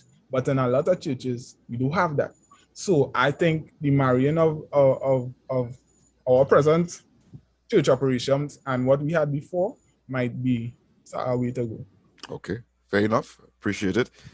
The other panelists here, Adara, I think. Oh, Daki, you want to say something? Go ahead, Daki, and then we'll take Adara after. I would have to agree. A mixture of both would genuinely be better. As for like preaching and things like that, when we're in physical church, we can actually we can see the pastor, see his expressions, his movement, actually how his mouth moving, how he's talking, and it could really click with us. We can actually properly hear his voice. You watching all of that, brother? Go ahead. Sorry.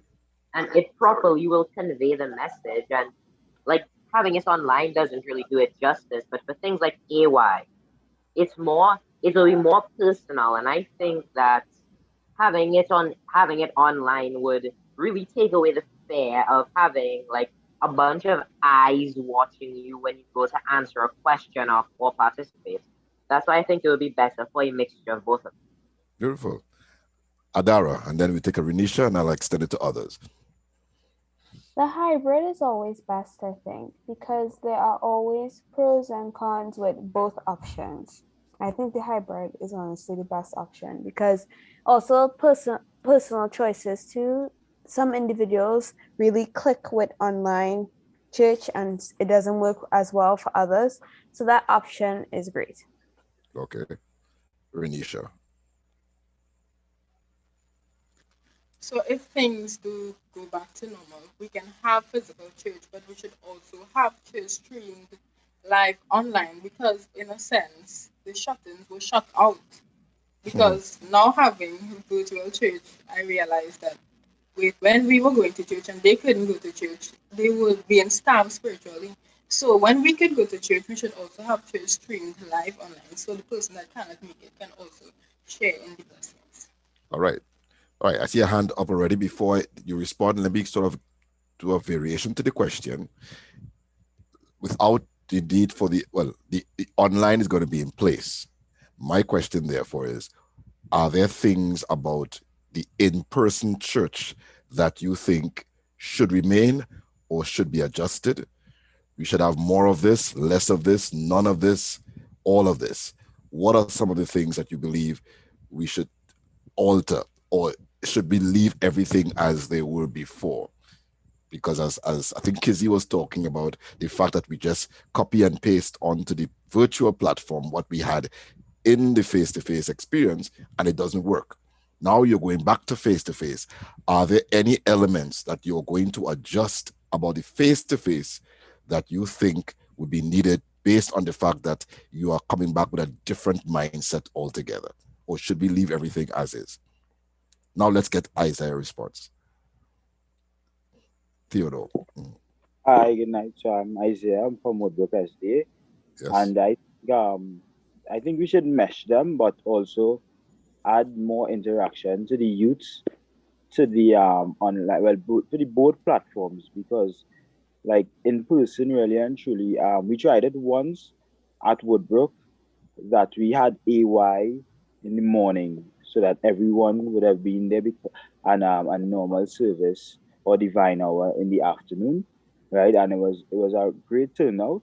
So I think we should just have like a mesh, but involve the youths. So like even have some youths in the sermon itself, in the divine hour, even if it have one preach or something like that, and we could go forward like that. Because with the online, I think is a wider range for outreach, because I work in the medical field and had sometimes where I am the head of my AY and also the head of the audio visual, and had sometimes where I had to start it on my phone, and it was actually very easy for me to set up stuff on my phone while I am out on the field. So I think is actually great to probably mesh the both platforms. Okay. Ariel? No, sorry, John Mark and then Ariel. Yes, good night again. I want to take it a step further by saying I really believe that the elders and the leaders of the church should spend particular time in training the young people and sharing the knowledge with the young people so that they could as well be part of the program. As I made a comment before, our church has become so monotonous. It's the same thing over and over. I know for sure if I reach the church at 10:30, I know that they're probably now breaking somewhere between Sabbath school and so it's and for me, my personal experience, I left the church because of that. Every Sabbath morning is the same thing, and it happens so bad as to the Sabbath school lessons have come so it's the same thing over and over, like nothing new. But in that regard, I personally believe that if the pastors and the elders take time to train the young people, they would be able to bring the message in a better way, or a more developed or advanced, if per se, I'm saying, thank you, Pastor. You know, and we may be able to mesh the two to reach our generation. Because Pastor, it has some youths out there that need Jesus and they want Jesus, but how Jesus is packaged now, it's tough. It's tough. I hear you. I hear all that you're not saying. Let's get Ariel, Dominique, and Ashia, Joseph, and that will be it. And then I have one more thing to ask, and then we wrap up. Yes, Ariel. Right. For me, it's basically very similar to what Jean-Marc was saying, because to be very honest with you, right before COVID, especially right the August before, around that time, I was almost done with church. Now I wasn't done with Jesus, but my church is very traditional. And it was driving me crazy. I reached the church Sabbath morning, this boring Sabbath school, boring divine hour, sit down and old talk for lunch, boring AY. I was like, Mommy, I can't do this. I was like, you know what? I'm gonna start to visit. I go to other churches and, you know, just to break it up a bit. And now that we online, they transfer the same thing. Sabbath school boring, divine hour boring. Well, you are not so boring again this year, but I just really think that we need, like, not just the leadership, but the membership. Everybody needs to come together and decide that we cannot have, yes, structure is good, but we can't have exactly the same thing every single Sabbath. So I really think there needs to be a change, because we're losing the young people in droves. And if we don't change, then there will be no more. Thank you. Wow, that's interesting. Again, all the more reason why you are not boring, because you don't like things that are boring. If you were boring, you would have been fitting in quite snugly into the boring environment. Let's go to Dominique, Ashia, and then Joseph. Good night again, everyone. I just want to say, I really appreciate the young people that speaking. Like, oh, I'm feeling so happy that, you know, the church have like a group of persons steady-minded, you know, ready on the mission and still here. What is the word? Fighting the good fight. So yes, all of you who spoke before, I really appreciate the contributions. It's been very insightful. However, one thing I would say is with church, we can't just go back to the normal, you know, go back in church and cut online. That's impossible. We have been here for almost a year. It has to be a transition. But I do think for the purpose of evangelism, the online streaming has to continue. You know, sometimes they always still had necessity the mother of invention. And the COVID caused us to be innovative, to think. And so you see now where churches are investing in online, and whereas before it was there, but you know, nobody wasn't saying, hey, let's do an online program. Let's try and read something, you know, and be different. And so the COVID-19 had some positive where we moved to the online platform, and I think it should remain. However, for church now, I remember Sabbath being so busy. I really remember it being a busy Sabbath. I you know, meeting and this program and how many time divine hour finish is part finance and then AY and the plan, get youth ready. Like it had no time to settle and just read, you know. In order to do that, you had to go for a nature walk, or a day in nature away from church. And I think if we move back to church, it has to be where church is a beautiful experience, where it's not about, you know, most times the whole Sabbath, you're planning the program. If you're doing Sabbath school for the entire morning period, you're up and down busy trying to plan this program. If you understand what I'm saying. And time the morning program finish, you already have your book out for the AY program, whoever in charge. I mean, again, time to, you know, to actually enjoy the Sabbath. And I think if you go back to the church, it has to be where the purpose for church is to come and meet with people and get a word from God. You know, it's the growth of fellowship. It's not about the who didn't do this, it's about the fellowship. And two, Sabbath shouldn't be about all these, you know, meetings and this one calling that one and a meeting here. Sometimes 3 meetings on one Sabbath. And I think that Zoom could facilitate meetings Go on Zoom and do the meetings. Go on Zoom and do church board. Oh, you know who's here listening? You know what I mean? Use Zoom platform and the other online programs for the, I wouldn't say necessary, but the non-relevant Sabbath things, and use this Sabbath day for praise and worship, for interaction, and even AY could be done on Zoom. Because when you finish church, you're home in the environment. AY could be online as well, and if they have like a big program, then it could be in church and stream live. But I think that innovation has to happen involving youth. Asking your opinion, so many persons contribute tonight on this platform. Imagine if their church leaders ask them, what you all think? What could we do? Sit down at the feet of Jesus and say, hey, what could we do different to make the gospel go forward? That's my 2 cents. Beautiful. That's 2 cents, sister. Wow, Lord have mercy. Anyway, but thank you so much, Dominic. Thank you. I thank you for your open and frank sharing. Ashia and then Joseph. And folk, we have to start winding up. So let's see how quickly we can say what we have to say. Thank you, Ashia. Okay, so I think that definitely we should keep the online. We should have had the online before COVID. I don't even think it's an option. It's a necessity moving forward. And I think that's what we need to do. Now everyone's online. There's no excuse. We should further go online, and that especially for young people, get on social media and start content creation, start doing things that would now attract people. You know how much like Christian TikToks I follow or Instagram. It's content that's related to me. That's what we need. We need more of that, more online. I think that for church service, I think that the structure needs to change up. It has so much unnecessary things that happen in church. And I'll give an example, just announcements. I think moving forward, you could send, if it's our church board meeting tomorrow, put it in the group chat. Everybody in the group now, like COVID made that happen. Certain things don't need to happen in church, And I think that, all those announcements and stuff could happen online. Do videos. If you have a concert, don't just create a flyer. Now we could have different promotion. I think it forces us to be more creative moving forward. We need to be more creative, and for all this to be done, obviously the adults cannot do it on their own. I think that youth will need to be involved in helping, and I think that it's a teamwork. So young people need to work along with the adults in helping things shake up the structure a bit, so that things could be more enticing. I never really liked announcements. It just felt so annoying.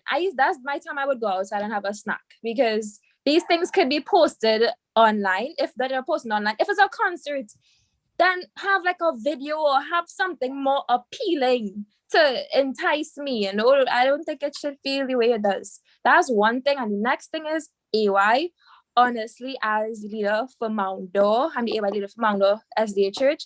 I can't see AY continuing the way that it previously was. It was very boring. Only the leaders would come out, and I can't see it happening. So I think moving forward, the direction that we would be headed will be more outside evangelizing,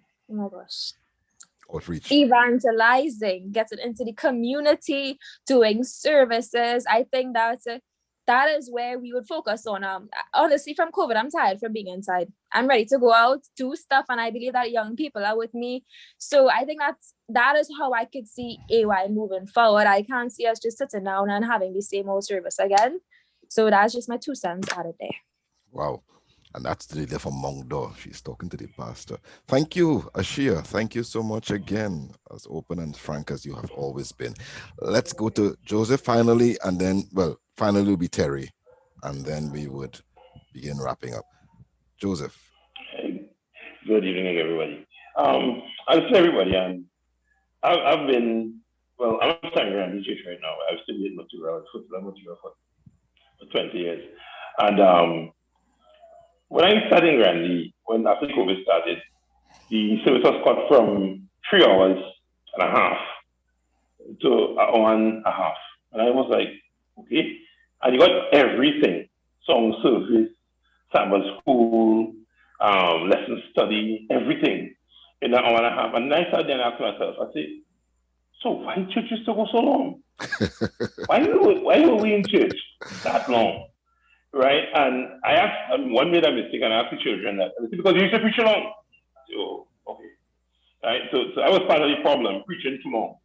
Right? But really look, studying to the sister went before, things like announcements, and even look outside of the service itself, going forward, things like meetings. We used to push every meeting into the Sabbath. So it used to come after divine service. We like women's ministry like a meeting for the women, children ministry to the children, and men ministry to the men. And you start to wonder, why? And then right before AY, we having deacons board. So what happens to Sunday? What happened to Monday? What happened to Tuesday? Now with this online, you're having meetings anytime. Right. Convenient. Right. Church work could be anytime, even business meetings now, online. So it really frees up the Sabbath for what the Sabbath is really meant for, which is to worship God, which is to refuel, restore, God to recreate,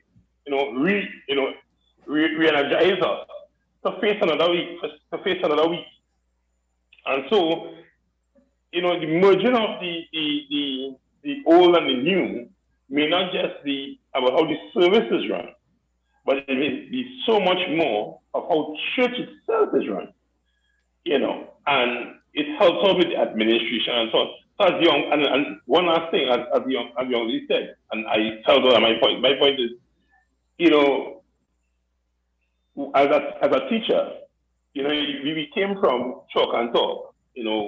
As I you would know, a little blackboard when you went in front to give you that the slate, and you're writing slate. What are you trying to tell me? Nothing at all. Take from that what you will, right?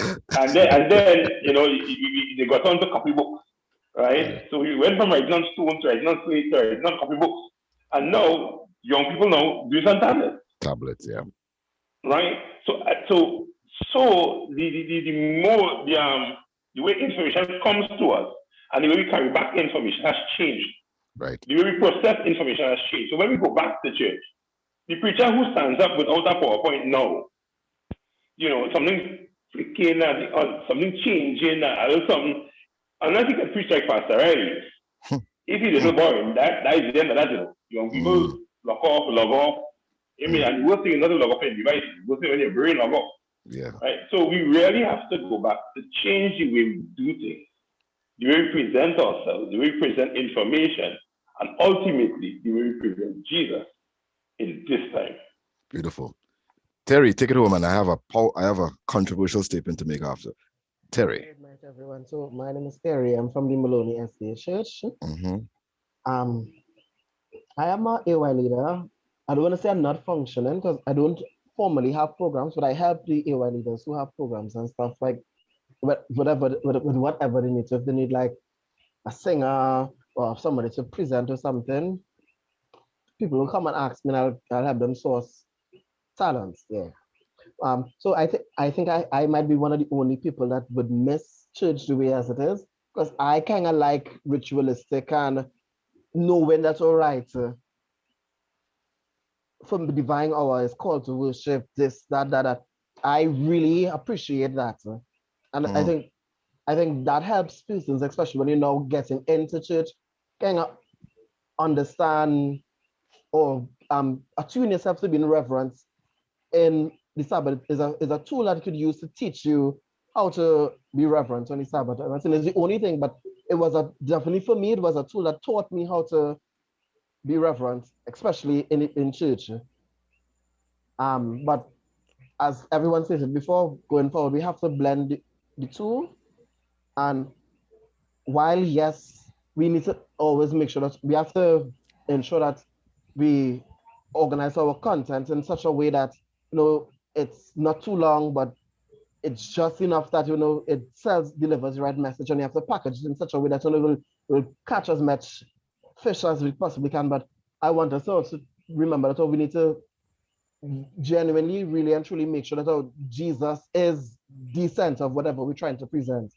Because a lot of times in your quest to come up with the best, most unique program, more and more of self starts to seep into whatever you're producing. And the viewers online or at home, whatever, then will be like, yeah, boy, Terry could really plan a program, and yeah, you see that presentation was real good, and then people start to lose sight of what is really important, learning more about God. Beautiful. So I really want to caution leaders as you go forward in the planning and stuff like that, make sure that Christ is the center. And sometimes it had to be boring. Sometimes it just had to be boring. And also another thing I like to caution leaders is that toughen up all the young people. We don't need no Beths and Bakes. No, as a Christian, if you had to be tough. And right now we shelter our young people so much that as soon as somebody criticizes them, instead of they looking to see, okay, well, this is an experience where I can learn from. Oh God, why Pastor Riley was on my case, so he don't like me, he against the youth. Then more people doesn't know that the pastor for the torch, and we had to sit down and relax. No, like, oh God, cool it. All right, if I'm Pastor Riley on you too much, but is he giving you valid points, something that you could learn from, something you could grow from, something you could better yourself from? And a lot of times we coddle our youths instead of telling them, well, hey, all right, his approach was wrong, but he's still right. It's still a fact he presenting to you. So it's up to you not to either ship up or ship out. That is just my little 2 cents. But, and everything that you do is in love, yeah. Beautiful. And I thank you guys. I mean, your comments have been well taken, well presented. And I value your perspective, because that's how you see things. And, you know, being able to share how you see things is important, because as I said at the opening, I'm here to listen. And I could only promise you that I would maybe speak on behalf of the other, or speak to the ministers on behalf of your comments, because it's a real comment, and they are real comments, and it's based on where you are. And as you rightly said, Terry, it's not just about implementing new programs, but having the perspective of Jesus as the motivating factor for what you do, because you could end up changing the whole formatting of the program, but there's no Jesus in it. It's just about, as you said, promoting you and your fantastic ideas.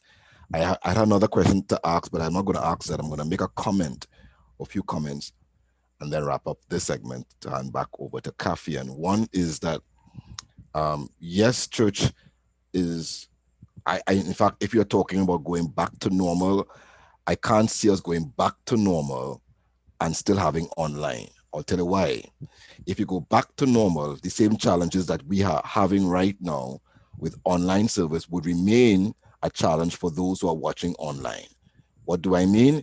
If you're watching something online and there's too much dead air, which we are famous for doing as Seventh Adventists, there's a break in between. The people online don't have the tolerance level to keep watching you. What makes you think that because you are back in church doing your best, that because your program is A+, they're going to look at it? You have to still keep in mind that your audience is now online and in person, and you have to structure your service to cater to the needs of both the online, perhaps even more so, firstly, the online viewers, and then secondly, the in-person viewers, because they could relate to what you're doing. That's going to take a lot of planning. If we are trying to cater for both audiences, we cannot do service as we are accustomed doing. There are going to be some elements that need to be extracted and some things that need to be implemented. You may have to get a stage manager, for instance. You may have to have somebody to manage your stage. If you have more than one camera, then you have to have persons to manage a split stage, so that from one camera to the next, there is no break in between. It's going to take a lot of planning, but those are the elements you have to look at. The second thing I'm bringing to your attention is that, because somebody talked about reverence, maybe you, Terry, you spoke about reverence and the doxology, the invocation, and all these other facets which help you to keep a reverent mind. My thing is, then why is it challenging to keep a reverent mind at home when you were at home?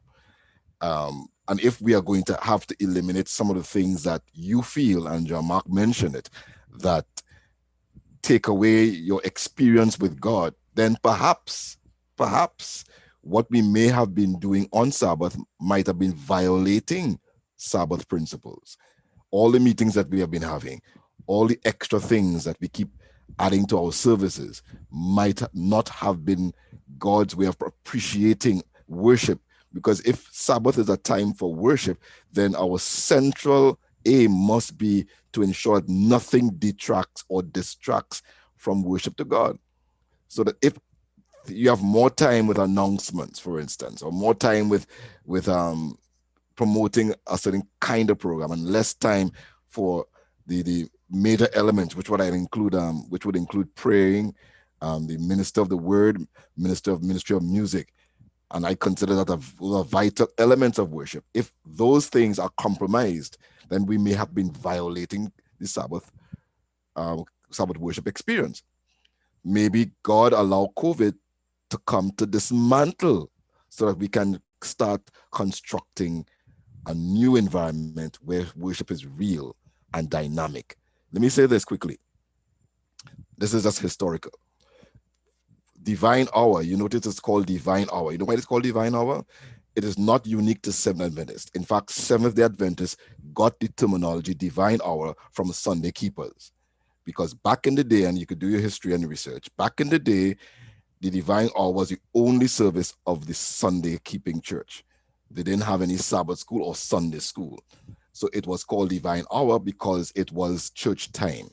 And the reason it would have started at 11 was because back in the day, there were more agricultural and farming industries. So when you got home late on a Saturday, I'm talking about Sunday worshipers now, you will have to go and tie out your cow and whatever, and it will take some time. So the earliest time most people could have met for worship would have been at 11. There was no Sunday school. Sunday school came in eventually, but Sunday school was not as Sabbath school. Sunday school was to cater for those who could not have afforded to go to school. And the Bible was used as one of the major textbooks, but there are other things that they did. So it was a way of educating persons who could not have gone to school because they didn't have the wherewithal, the resources to go to school. That's how Sunday school came into being. And we borrowed Sunday school and called our segment Sabbath school. So Sabbath school came in eventually. There was no Sabbath school until after. And that's why we have divided service. And somewhere I'm saying this to tell people like Joseph Brewster, that we have 3.5 hours because we added the Sabbath school to the Divine Hour, to the major service. And sometimes when you get through the Sabbath school, you are so weary, the person has to be a great speaker, or you have to have a good singer to keep your attention. Now we have to decide whether we would need all of these elements to be packed into a 3-hour service. My take on it is that having been trained and disciplined in a 1.5 hour service, I don't think we should try to go beyond 2 hours. That's my personal perspective as a pastor, because your mind has already been shaped for a shorter time. And if we train ourselves to accommodate more within that shorter span of time, we will do much more and we'll take less time to get it done. I think we take too much time to do too many things that stretches the time unnecessarily. My challenge to your young people is that there are people like Darren Sandy who help to enhance our, not just worship experience, but he uses his gifts to keep you alive, to keep you going. I am sure many of you are gifted in different areas. And I'm using Exodus 4, and I can't remember the verse, maybe 32, I don't remember, when God asked Moses, what is it in your hand? My question to you is, what is it that you are going to contribute to the development of the church? If you are thinking that church is supposed to change, why don't you start creating the change now? Meaning, start conceptualizing what church can be. Sell the idea. I'm willing to listen if you're willing to sell the idea. Why can't church be like this? What can we do? Because God maybe allow us or is allowing us this free time, this downtime to start thinking about how we can impact our community. I like what Ashia said, not because she's from Mongdo, because it's the first time I'm hearing it anyway. I like the idea that she wants AY to be more community friendly than just coming to sit down and talk. I think that's a fantastic way of thinking about your ministry, because you will impact more people when you start thinking about what the gifts God has given to you. What is it in your hand? Finally, and this is the final thing, I listened to a sermon this morning during a graduation exercise, and the speaker said that people, he had escaped COVID-19 for some reason. There are lots of people he would have known, he would have met, and they either got COVID-19 and some of them unfortunately passed away. So he was asking the question, why was I spared, in the context of what God's sovereignty is all about? Why was I spared? But then he went further to state, maybe I'm asking the wrong question. What am I going to do now that I'm spared? And I'm saying to us today, many of you may have lost loved ones or may have known friends who didn't make it.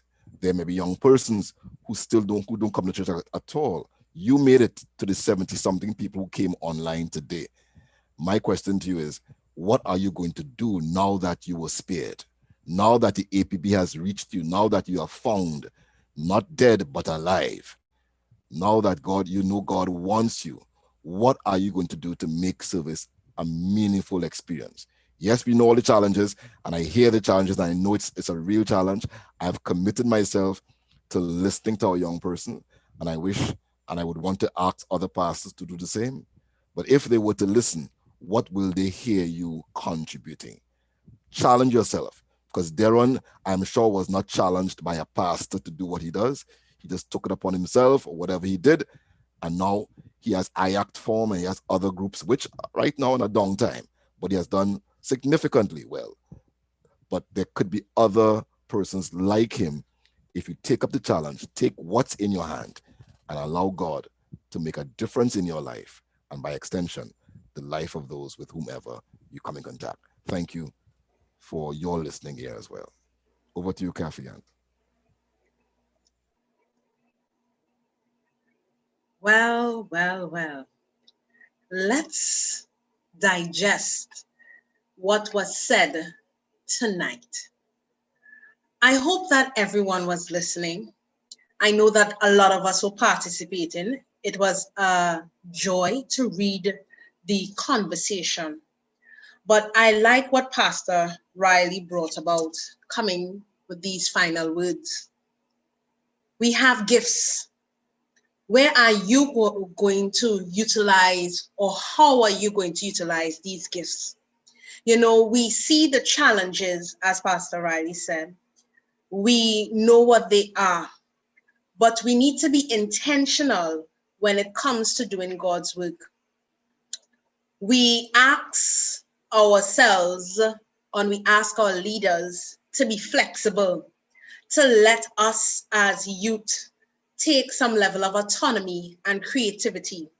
But I want you to remember also that in requesting flexibility, that you yourself must become flexible, because we have seen that youth leaders sometimes, when asked to do things, it's, as Darren said in his poem before, that the same people are doing it over and over again. Look within yourself, evaluate self. Do not just only evaluate the challenges that we are experiencing and become the change that you want to see. Because we really have to come together, not just only having our own ideologies. We must respect things that are currently in place and challenge them for the promotion and betterment of ministry and to forward gospel to all the world. Because at the heart of ministry is for each person on this planet to know who Jesus is. So let us be like Jesus too, as we move forward in youth ministry and being youth leaders. Probably there's a need for us to formally meet our head counterparts and administration, not just only talk about it, but probably formally make a proposition whereby youth leadership can undergo proper mentorship and we can have a say in certain programs. Probably there's a need for us to come together, both what we call the older ways of doing things and probably the futuristic way of doing things. Let us move forward, because church is community. And we are the community. We make up the church. And I trust that as we go on and we continue speaking about youth leadership, that we will be prepared to finish this race so that Jesus can return. For his coming is dependent on you and me. So I want you to remember this. What's next? What's next is us coming together. We're not finished with this symposium. This is just the beginning. And I'm so glad that many of us joined on tonight because we have a great work to do, you and me. And we need to join together with our leaders that are passionate about youth work, our leaders who are struggling to understand the purpose of youth, because we all must finish this race together. I want to say thanks to everyone who was on board. And I want to put a special lady on the spot at this point in time. It's not part of our program, but I think that our in-reach leader should have something to say as our closing statement. I want to invite Ms. Rhonda Fisher Winchester to close us off for the evening.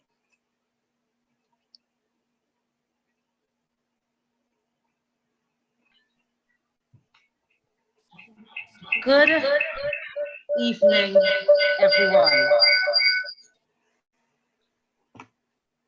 I firstly want to really thank everyone who would have participated in making this first session such a blessing, a success.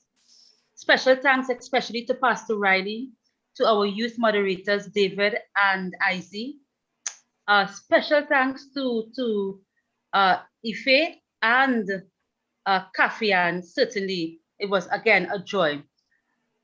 It's really heartening that though I have been in youth work for seeming like 100 years now, it's really heartening that we can hear from you, and I am so proud to be part of your community still. It was heartening to hear the comments and the feedback and the energies that you would have spoken with, and of course the passion. And I want to continue to urge you to do your part in making a difference. We will have a part 2. This was the tip of the iceberg as we sought to explore the challenges. In our next session, next 2 weeks, we'll be looking at very specific solutions. Even as we wrap up, we have Brother Gideon Sinbryce, who will give us that final word as we end. And we look forward to you next 2 weeks.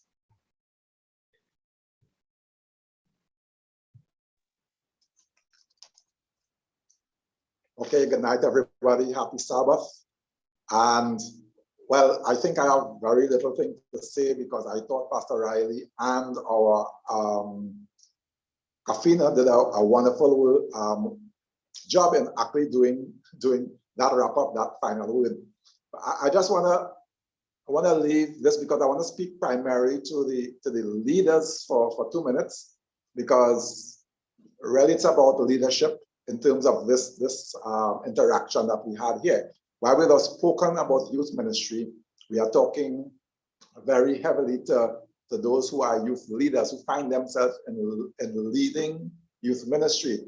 And I just want to say this to you, that as a leader, you really want to accept the challenge of modeling transformation, because we are not in a position to model perfection.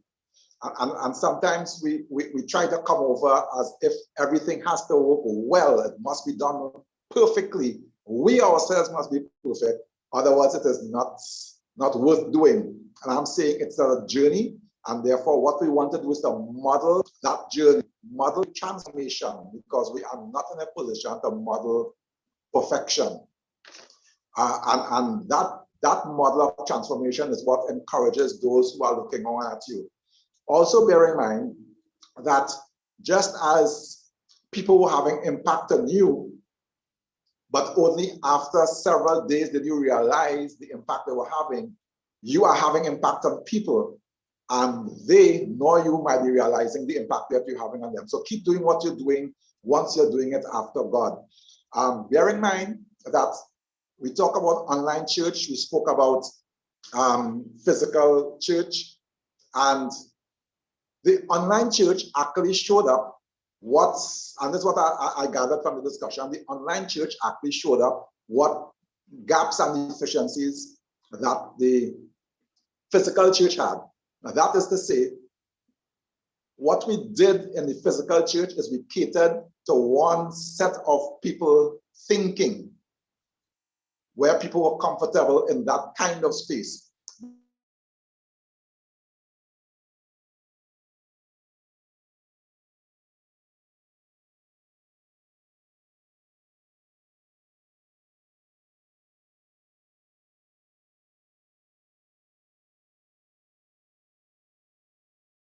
This now, I saying, pray for the joy.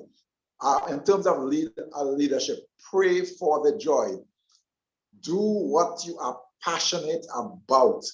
And if you know you should be passionate about something and you are not, then pray about that. Prayer is still a working instrument. So pray for the joy. If you do what you enjoy, you would not have to work for one day in your life. The fact of the matter is that, and I want to quote what Darren would have said, is that we are called to lead, and the wages of not finding them is death. Let us find them. Thank you.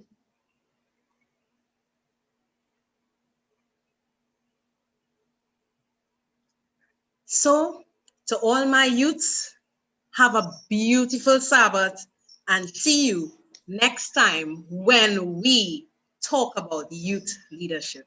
I will supply, you never want, no, so ease your mind, all of your needs, I will supply, you know I got it in me, you know I got it in me.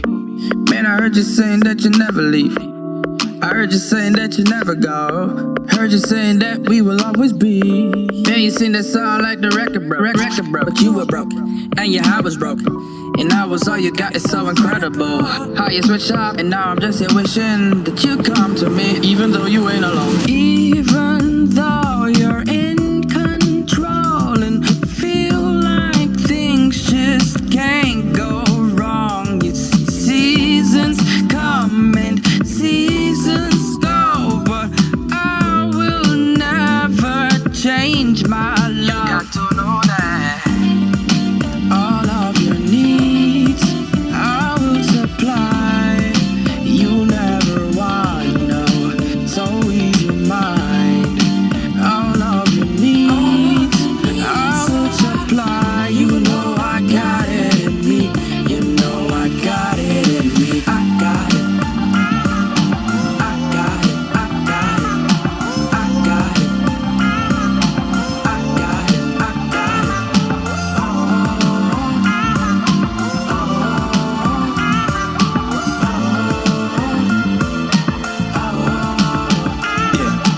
Open up the window, let the wind blow, let me introduce myself to you like an introduction. Let the sin go, let the sin go, let the wind through, let me